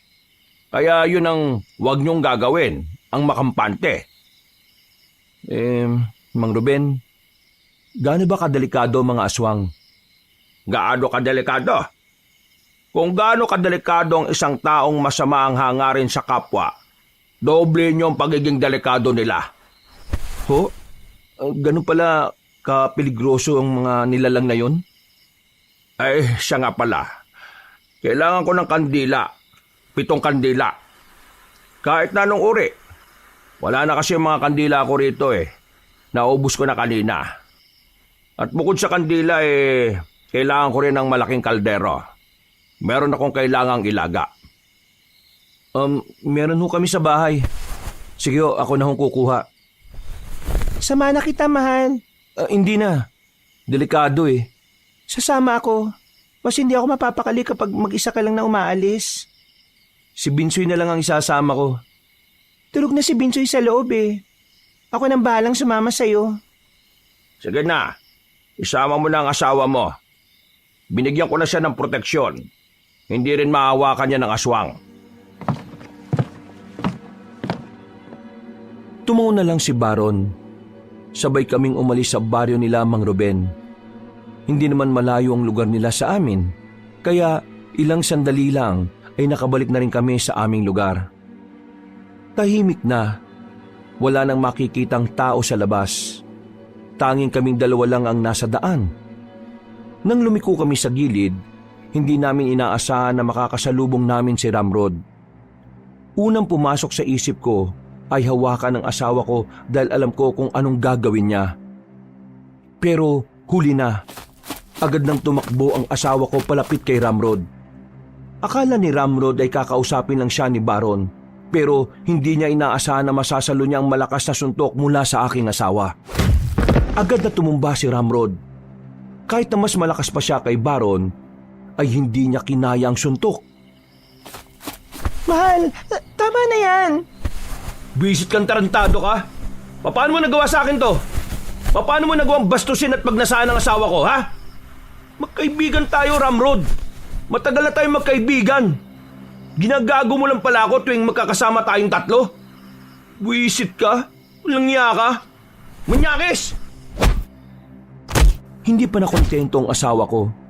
Ilang beses na pinagsasasapak si Ramrod sa muka. Kahit na ilang beses nang bumabangon si Ramrod ay bumabagsak ito ulit kapag sinusuntok ng mister ko. Nang awatin ko si Baron, biglang bumunot ng baril si Ramrod. Mas bisit ka! Mas naula ka lang nakilala ng babae niya kaysa sa akin. Pero kung ako na makilala niyan, kami magkakatuluyan yan. Masyado ko lang kasing mapapil eh. Inunahan mo kaagad ako sa kanya.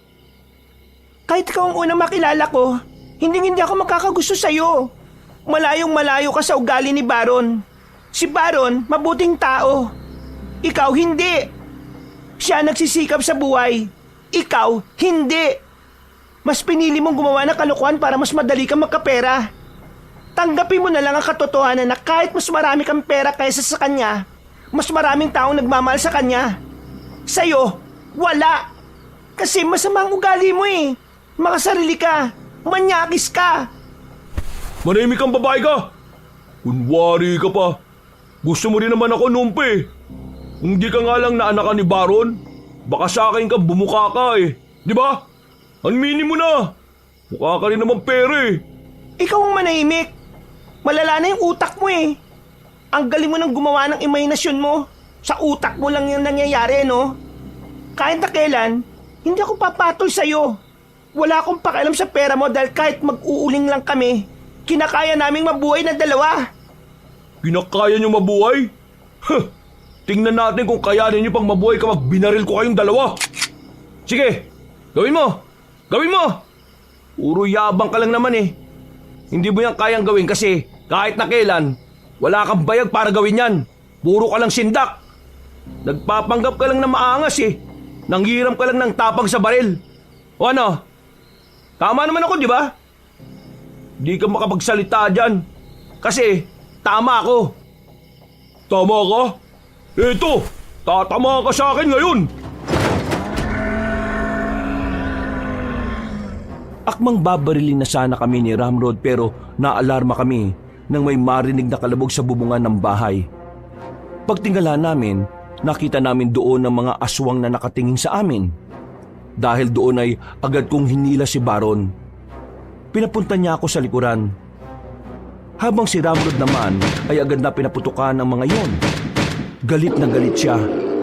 Kahit wala siyang tinatamaan sa mga aswang, sige pa rin siya kakabaril. Pasimple naman kaming nagtago ni Baron sa gilid. Hinayaan lang namin si Ramrod na kalabanin ng mga nilalang na yon.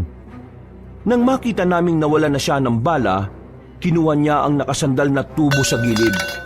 Ginamit niya yon para harapin ang mga aswang. Pero sa kasamaang palad, hindi naman din niya tinatamaan dahil bara-bara lang din siya. Mga visit! Kahit na kailan mga istorbo kayo eh! Mga pahama kayo! Mga papansin na aswang! Aray ko! Tinamaan si Ramrod ng kalmot. Napaupo siya sa lapag. Nagulat ako sa ginawa ng asawa ko dahil bigla siyang tumakbo palapit doon. Sinuntok niya ang isang aswang na sana'y akmang kakagat na kay Ramrod. Bakit mo ko niligtas? Ito na ang huling beses na may ginawa akong mabuti sa'yo. Bahala ka na sa buhay mo. Binalikan agad ako ni Baron. Tumakbo na kami paalis papunta sa bahay namin. Pero nang dumating kami roon, hindi namin inaasahan na may mga aswang na nakapalibot doon. Hinihintay lang pala nilang mas lumalim ang gabi. Kaya naman nagtago na muna kami sa gilid. Mahal, anong gagawin natin? Mukhang inaabangan lang nila tayo. Bumalik na lang tayo bukas. Pwede naman sigurong bukas na lang gawin ni Mang Ruben yung gagawin niya. Palis na sana kami roon, pero nakita namin si Nanay Soledad na naglalakad sa daan. Papauwi siya sa amin. Kahit na masama ang loob ni Baron sa nanay niya, hindi siya nagdalawang isip na iligtas yun. Hinila niya ang biyenan ko papunta sa pinagtataguan namin. Ma, ako to. Huwag kang maingay. Ako to si Baron. Baron, kailan ka ba naging hold upper, ha? Hindi ako nang-hold up. Dumito ka muna. Huwag kang lalabas. Eh bakit ba kasi? Gusto ko nang mahiga eh. Pagod na ako. Ano ba problema mong tao ka? Hindi ka pwedeng pumunta sa bahay natin. May mga aswang na naghihintay doon. Tingnan mo oh. Tanawin mo mula rito. Yan ang napapala nyo kapag spoiled ang anak ninyo. Pati utak nyo nadadamay. Na-impluwensya na kayo ng bata. Nay, totoo pong sinasabi ni Baron. Merong aswang sa paligid ng bahay natin. Kaya hindi po kayo dapat pumunta roon. Ay nako, tigilan nyo nga akong dalawa. 2 araw lang ako nawala para na kayong nag-addict. Ano mong sinisingot yung dalawa ha? Katol? Rugby? Ano? Singaw ng sunog na gulong? Ibang-ibang takbo ng utak nyo eh. Naman, alam kong marami tayong hindi pagkakaintindihan. Pero maniwala naman kayo sa amin. Maniwala kayo sa amin ngayon. Iniisip lang namin ang kapakanan ninyo. Ay naku, tumigil kayo. Huwag nyo akong inaano. Uuwi ako sa bahay at matutulog ako. Pagod ang katawan ko, kakalaba kung alam nyo lang. Ma, gusto mo bang mamatay? Inaaswang ang bahay natin dahil sa gamot na ininom ni Tanta na bigay ni Ramrod. Kung ayaw niyong maniwala, wala akong pakialam. Kung kailangan nakalat ka rin kayo paalis dito, gagawin ko. Anong sinabi mo? Wala nang nagawa pa ang biyenang ko. Hinawakan na siya ni Baron sa kamay at umalis na rin kami sa pinagtataguan namin. Kahit sigaw siya ng sigaw, hindi na namin siya pinapansin. Ang mahalaga na lang sa aming mag-asawa ay maialis siya roon. Ilang sandali lang, nakalayo na rin kami doon. Galit na galit ang biyenang ko, kaya pinagsasasampal niya si Baron. Ang kapal na mukha mong kalad ka rin ng nanay mo ah. Anong tingin mo sa akin, kalad ka ring matanda? Ano? Wala ka ng galang sa akin ah. Ano ba pinagmamalaki mo? Naman, gusto lang naman namin kayong mailigtas eh. Hindi kayo pwedeng umuwi sa bahay lalo na't mag-isa lang kayo roon. Ay naku, wala akong pakialam sa aswang-aswang na yan. Gawa-gawa lang yan ang utak niyang mahihina. Mawalang galang na lang po, Nay ah. Pero hindi na po tama mga sinasabi niyo eh. Sige po, kung hindi po kayo naniniwalang may aswang, wala pong problema. Bumalik po kayo sa bahay niyo. Oo, bumalik kayo. Pero huwag kayong maninisi kapag napahama kayo ah. Mahal naman.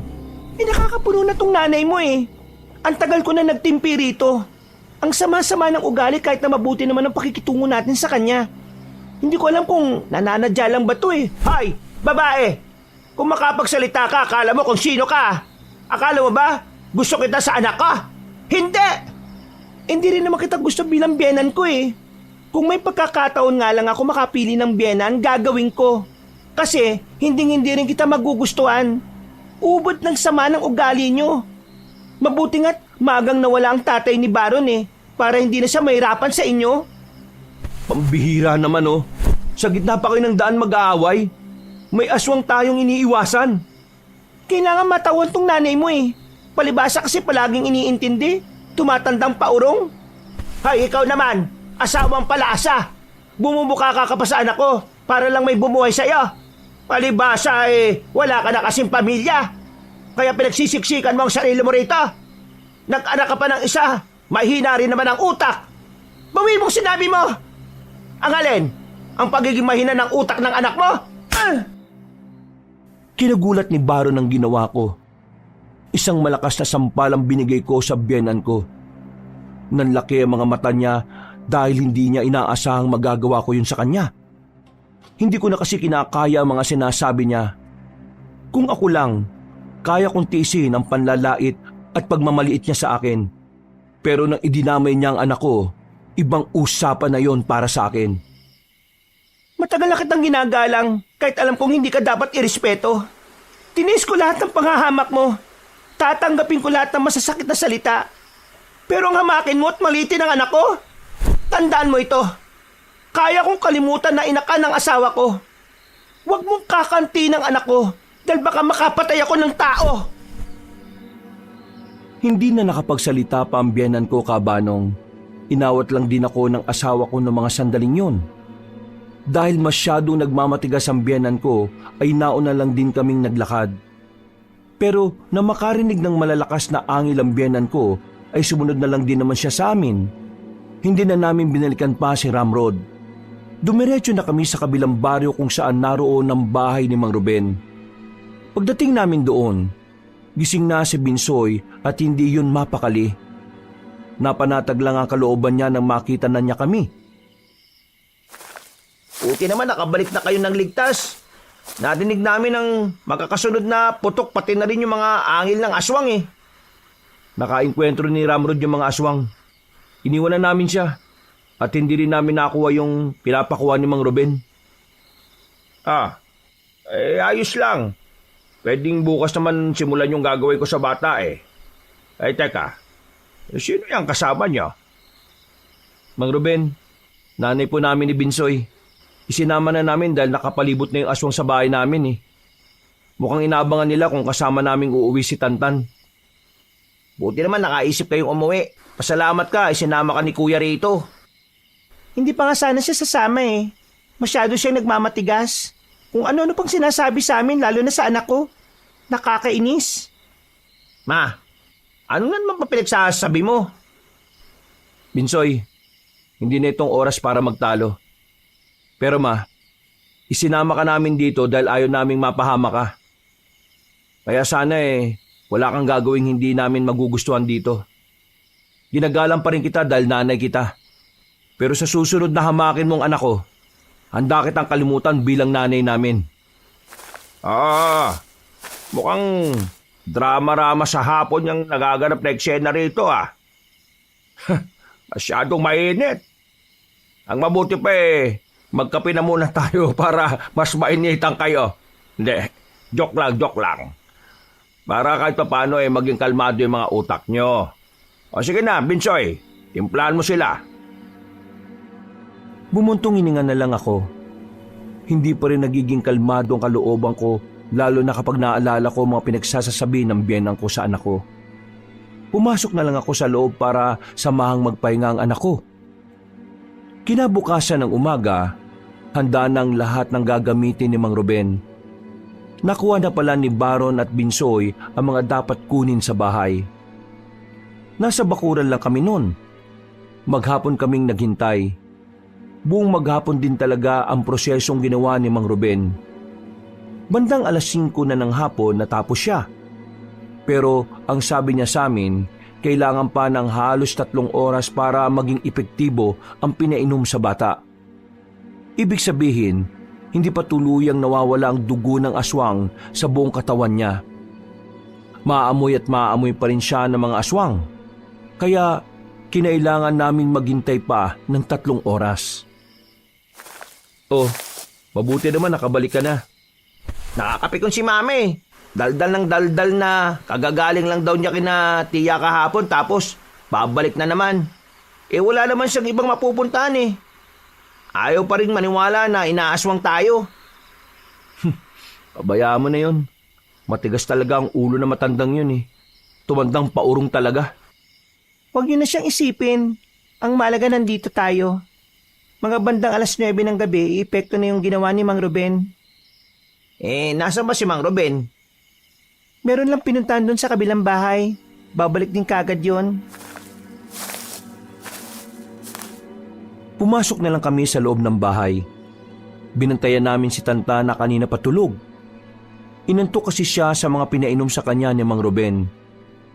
Habang nasa kalagitnaan kami ng pagkukwento, narinig namin na parang merong naglalakad sa harapan.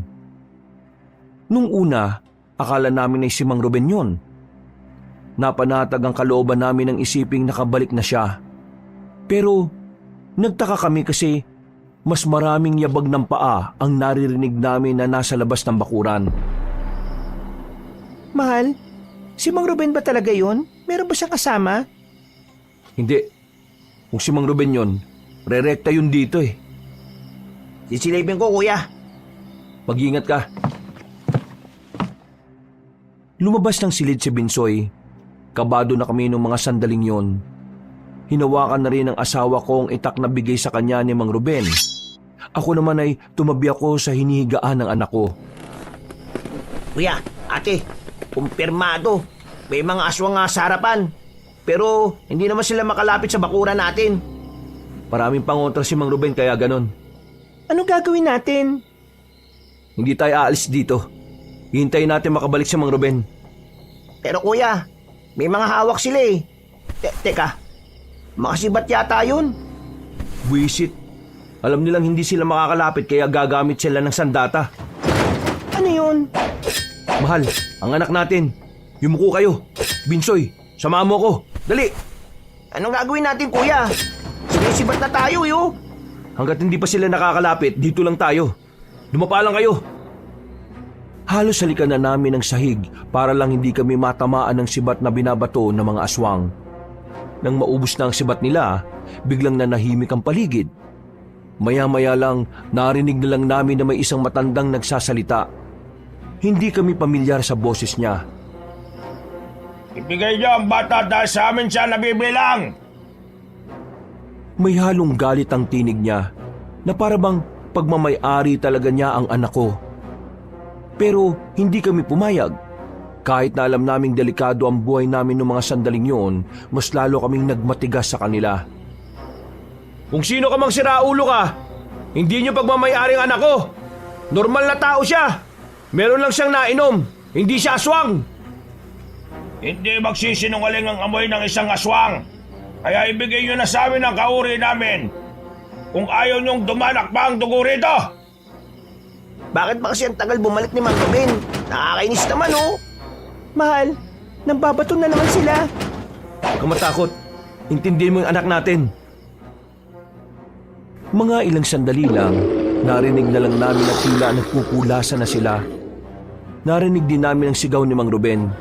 Sa puntong yon, nagkaroon na kami ng lakas ng loob. Pagkasilip namin, nakakagulo na sa labas. May kasama si Mang Ruben na taong bayan. Tinugis nila ang mga aswang kaya napilitang magwatak-watak ang mga yon. Baron! Ayos lang ba kayo rito? Opo, ayos lang naman po kami. Pasensya na kayo ha. Kinailangan ko kasing kausapin ang mga kalugar natin rito para tulungan tayong labanan ng mga aswang. Nararamdaman ko kasi na darating sila rito. Buti na lang tama ang hinala ko. Ano pong gagawin natin ngayon? Kailangan natin alisin dito yung bata. Nararamdaman kong humihina na yung mga pangontrang nakalagay dito Pinagbababato kasi nila yun para sirain. Hindi ba delikado kung aalis tayo? Mas delikado kung nasa iisang lugar lang tayo. Inaasahan namin na mas marami pa silang darating kaya baka wala tayong malabasan. Kailangang maiiwas natin ang anak nyo sa kanila hanggang sa umepekto na ang gamot na pinainom ko. Sumang-ayon na lang kami sa gustong mangyari ni Mang Ruben. Pinagkatiwalaan namin siya dahil alam naman naming alam niya ang dapat na gawin. Habang nagkakagulo sa labas, wala na kaming sinayang na pagkakataon. Agad na rin kaming lumabas sa bahay. Bit-bit ko ang anak ko habang pinagigitnaan nila akong tatlo. Dumaan kami sa kabilang daan na kung saan wala ng bahay na naroon. Puro matataas na halaman at talahib ang makikita. Buong akala namin ay makakalis kami roon agad. Pero nagkamali kami. Meron kaming nakasalubong na 3 aswang. At ang mga tingin nila ay nakadako lang kay Tantan. Huwag kayo matataranta. Akong bahala. Baron, Bensoy, bantayan niyo si Solen at ang bata. Baka bigla na lang na may lumabas na aswang sa gilid-gilid. Sigurado kayong kakayanin yung mag-isa yung 3 aswang na yan? Oo, huwag niyo akong intindihin. Matagal ko lang ginagawa to. Kampanting inugot ni Mang Ruben ang daladala niyang itak. Nang makalapit na siya sa mga aswang, napahanga kami nang makita kung papaano niyang pinatumba ang 3 aswang na parabang hindi man lang nahirapan. Kahit na may edad na, hindi yun naging hadlang para protektahan niya kami. Mang Ruben, ang galing nyo naman. Paano nyo natalo yung 3 yun? Karanasan. Karanasan ang dahilan kung bakit hindi man lang ako nahirapan. Ibig bang sabihin, sanay na sanay talaga kayo sa ganitong sitwasyon? Oo, pero matagal na rin mula nung may makalaban ako mga aswang. Kaya medyo nag-iingat din ako. Tara na. Kailangan na natin makarating agad sa pangalawa kong bahay. Mas binilisan namin ang paglalakad at nagdaan nga lang ang halos 10 minuto ay nakarating na rin kami kaagad doon. Isang bahay na nakatirik sa kakahuyan. Walang ibang katabing bahay. Namumukod tangi yun doon.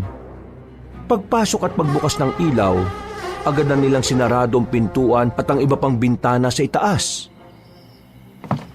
Itong bahay na bigay sa akin ng anak ko na nasa ibang bansa. Hindi ko magamit dahil nakakalungkot tumira dito. Bukod sa wala akong kasama sa bahay na ito, wala rin naman akong kapitbahay. Mang Ruben, bakit may kuryente dito? Wala namang linya dito sa gubat May generator dito. Mang Ruben, ligtas mo ba tayo rito? Oo, pero huwag kayong maging kampante. Hanggat hindi namamatay ang mga aswang at hanggat hindi pa umiepekto ang gamot sa bata, hindi pa tayo dapat mapanatag. 1.5 oras pa bago umepekto yung gamot. Konti pa. Hiniga ko na muna ang anak ko sa sofa, Kabanong. Sa sala kami tumambay para magkakasama kami. Sandali kaming natahimik, natulala at napaisip. Pero nakikiramdam kami sa paligid namin. Makalipas ang kalahating oras, nagkamalay na si Tantan. Nawala naman ang antok namin dahil doon. Mama, nasaan po tayo? Anak, nandito tayo sa ligtas na lugar. Huwag kang mag-alala. Narito kami ng papa mo. Anak, kumusta? Anong nararamdaman mo? May masakit ba sa'yo? Wala naman po, Papa. Mang Ruben, ayos na po ba? Tumalab na po ba? Kagaya ng sinabi ko, 3 oras ang bibilangin. Meron pang 1 oras. Marahil nagising siya dahil mas maagang naging aktibo ang katawan niya. Dahil na rin sa pagkakaalog niya kanina habang tumatakbo tayo. Papa, Mama, sino po siya? Tantan, anak. Siya ang tumulong sa atin para hindi na tayo sundan ng mga nakakatakot na nilalang. Kung ganun, bakit po nandito siya? Siya? Sinong siyang sinasabi mo, anak? May nararamdaman pa po ako, Mama eh. Tingnan niyo po, oh. Nagtatayuan po yung balahibo ko. Nak, sabihin mo, anong nararamdaman mo? Meron pong nakakatakot na nilalang dito. Nasa labas po. Nang sabihin ni Tantan yun, ay agad na nagtayuan ang mga balahibo ko. Agad kaming napatingin sa labas, pero wala naman kaming nakitang kung ano. Ito na nga bang kamalasan, Baron, Binsoy? Maganda kayo. Akala ko ba, hindi na nila tayo masusundan? Yung matandang aswang na mukhang pinulo nila, mukhang siyang mas may malakas na pangamoy eh. Nandito siya sa paligid natin. Kaya naman natin siya, di ba? Di ko pa alam kung ano ang kayang gawin ng isang aswang na pinuno nila. Susubukan ko siyang kausapin para magpalipas ng oras. Binuksan ni Mang Ruben ang pintuan. Kadiliman ang bumungad sa amin sa labas. Pero nararamdaman na namin na nasa paligid lang talaga ang aswang na nakasunod sa amin. Nararamdaman ka namin. Kaya huwag ka nang magtago dyan. Kahit na anong gawin mo, hindi namin ibibigay ang batang ito.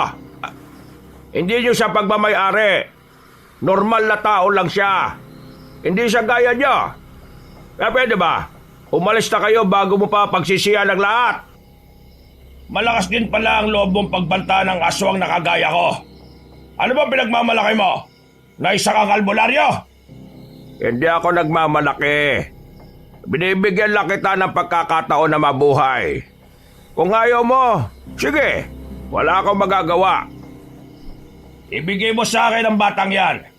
Kung gusto niyong mabuhay kayo. Kabilang siya sa amin. Dugo namin ang dumadaloy sa mga ugat niya. Kahit na anong paliwanag ko, hindi ito maintindihan ng utak mong gamonggo. Sige, tapusin na lang natin ito. Mang Ruben, baka mapano ka naman. Baron, Binsoy, bantayan niyo mag-ina. Ako nang bahala sa isang ito. Mayabang ka rin ah. Sige, tingnan natin ang angas mo.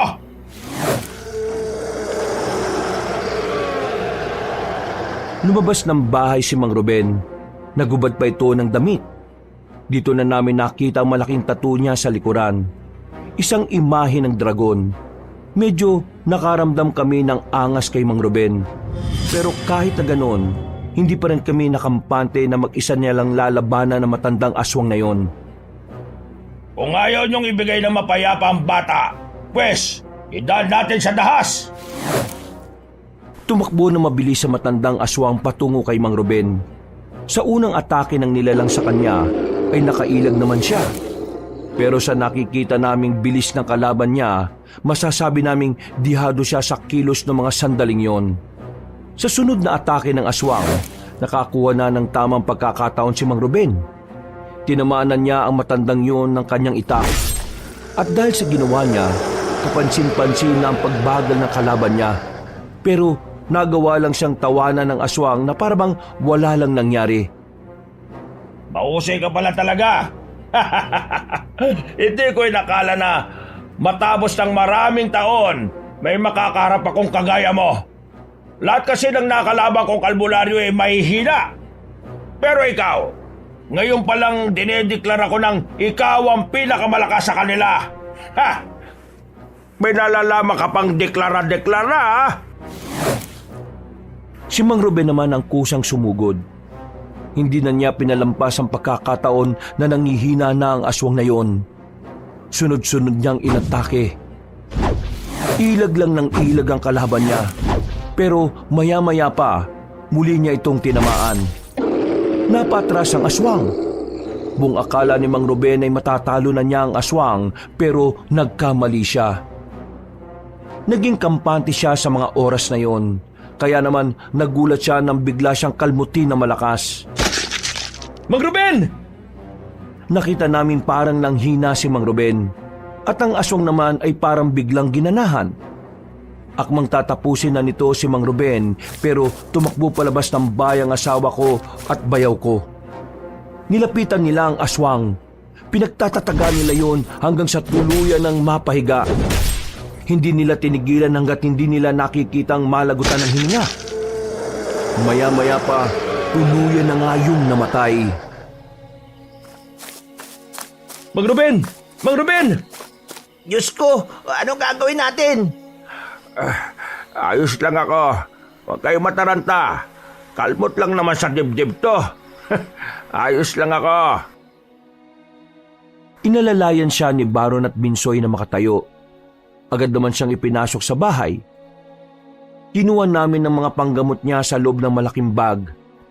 Nilinisan namin ang sugat niya.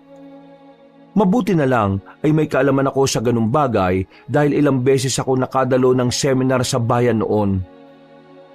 Nang maging maayos na ang kalagayan ni Mang Ruben, sinunog na namin sa malaking drum ang bangkay ng pinunong aswang. Patawa-tawa pa si Mang Ruben na parabang isang malaking biro lang ang nangyari. Maraming salamat, Kalina. Kung hindi dahil sa inyo baka wala na ako ngayon. Pinakaban mo naman kami. Kami ang dapat na magpasalamat sa inyo. Baka matagal nang wala sa amin ang anak namin kung wala ka. Lubos po kami nagpapasalamat sa inyo. Ngumiti lang sa amin si Mang Ruben. Ilang oras pa ang nakalipas, tuluyan ng umepekto ang gamot na pinainom namin kay Tantan. Mula noon ay nawala na ang dugo ng aswang sa katawan niya. Hindi na rin siya naaamoy ng mga aswang bilang kauri nila. Kinaumagahan, nabalitaan namin na halos malagas na ng mga tao ang mga aswang. Pero may mga natira pa rin naman daw, pero nakatakas sa mga yon. Ang mahalaga na lang sa amin, natalo nila ang mga aswang at nasa ligtas na rin kalagayan ng anak ko. Kinabukasan, bumalik na muna kami sa bahay namin. Habang naglalakad kami, nakasalubong namin si Ramrod. Ang dungis niya, hawak-hawak niya ang braso niyang may bakas na mga dugo. Napatingin siya sa amin, nag-aalalang lumapit. Pre? Mayo ka sa amin! Huwag mo na ako matawag-tawag na pre, dahil kinalimutan na kitang kaibigan. Pre, sorry na. Hindi may babalik ng sorry mo ang kapayapaan sa utak ng asawa ko dahil sa mga ginawa mo. Oo, alam ko nagkamali ako. Pero pre, pwede pa naman ako magbago, di ba? Pwede pa naman akong bumawi sa inyo. Kaya, sorry na pre. Magbago? Bakit? Dahil nabisto ka? Pero kung hindi nagsumbong si Solen, habang buhay kang ganon? At bakit ba sa akin ka nagsusorry? Sa kanya ka magsorry dahil siya ang mas naapektuhan sa mga ginawa mo. Pare, sorry ah. Aray! Isang malakas na sampalang binigay ni Solen. Para sa akin, kulang pa yan. Walang kapatawaran ng ginawa mong pambabastos sa akin. Wala akong pakialam sa sorry mo. Hindi na siya nakapagsalita. Nang aamba na siya ni Binsoy ay agad na rin siyang lumayo. Hindi na namin siya pinansin. Mula ng araw na yon, tuluyan namin pinutol ang ugnayan namin kay Ramrod. Binura na namin siya sa buhay namin. Mas lalong nawalan siya sa amin ng koneksyon na makalipat na kami ng bahay. Naging maganda kasi ang kitaan namin sa ulingan na makapagpatayo kami ng pwesto sa bayan. Unti-unting gumanda ang buhay namin, Kabanong. Kahit hindi sobrang dami ng pera, kahit papaano ay may sumusobra na rin. Ang biyenang ko naman, hindi pa rin siya nagbago. Mas minasama pa nga niya nang umalis kami sa poder niya. Tinawag niya kaming walang utang na loob. Na kesyo nung magkapera na daw kami, ay bigla na lang kaming nang iwan. Pero hindi na lang namin yun inintindi. Para sa amin ng asawa ko, mas mainam nang bumukod kami para wala na siyang maisumbat pa sa amin. Mahal, unti-unti na nating natutupad ang mga pangarap natin. Itong bahay na to, maliit pa lang to.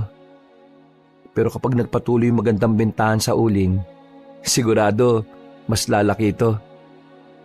Sa kahit saang bahay pa, maliit man o malaki, basta ikaw ang kasama namin ng anak natin, masaya na kami.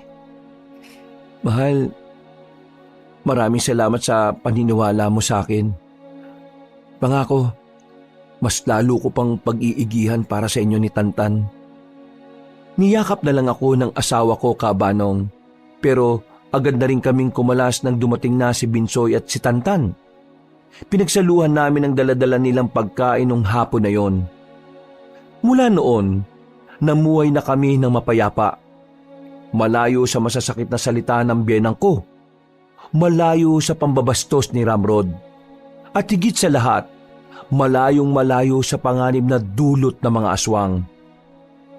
Hanggang dito na lang po ang kwento ko, Kabanong. Sa mga nakinig hanggang dulo, maraming salamat po sa inyong lahat at pinagpalang araw, mga kabangers at kayanggaw. Wakas,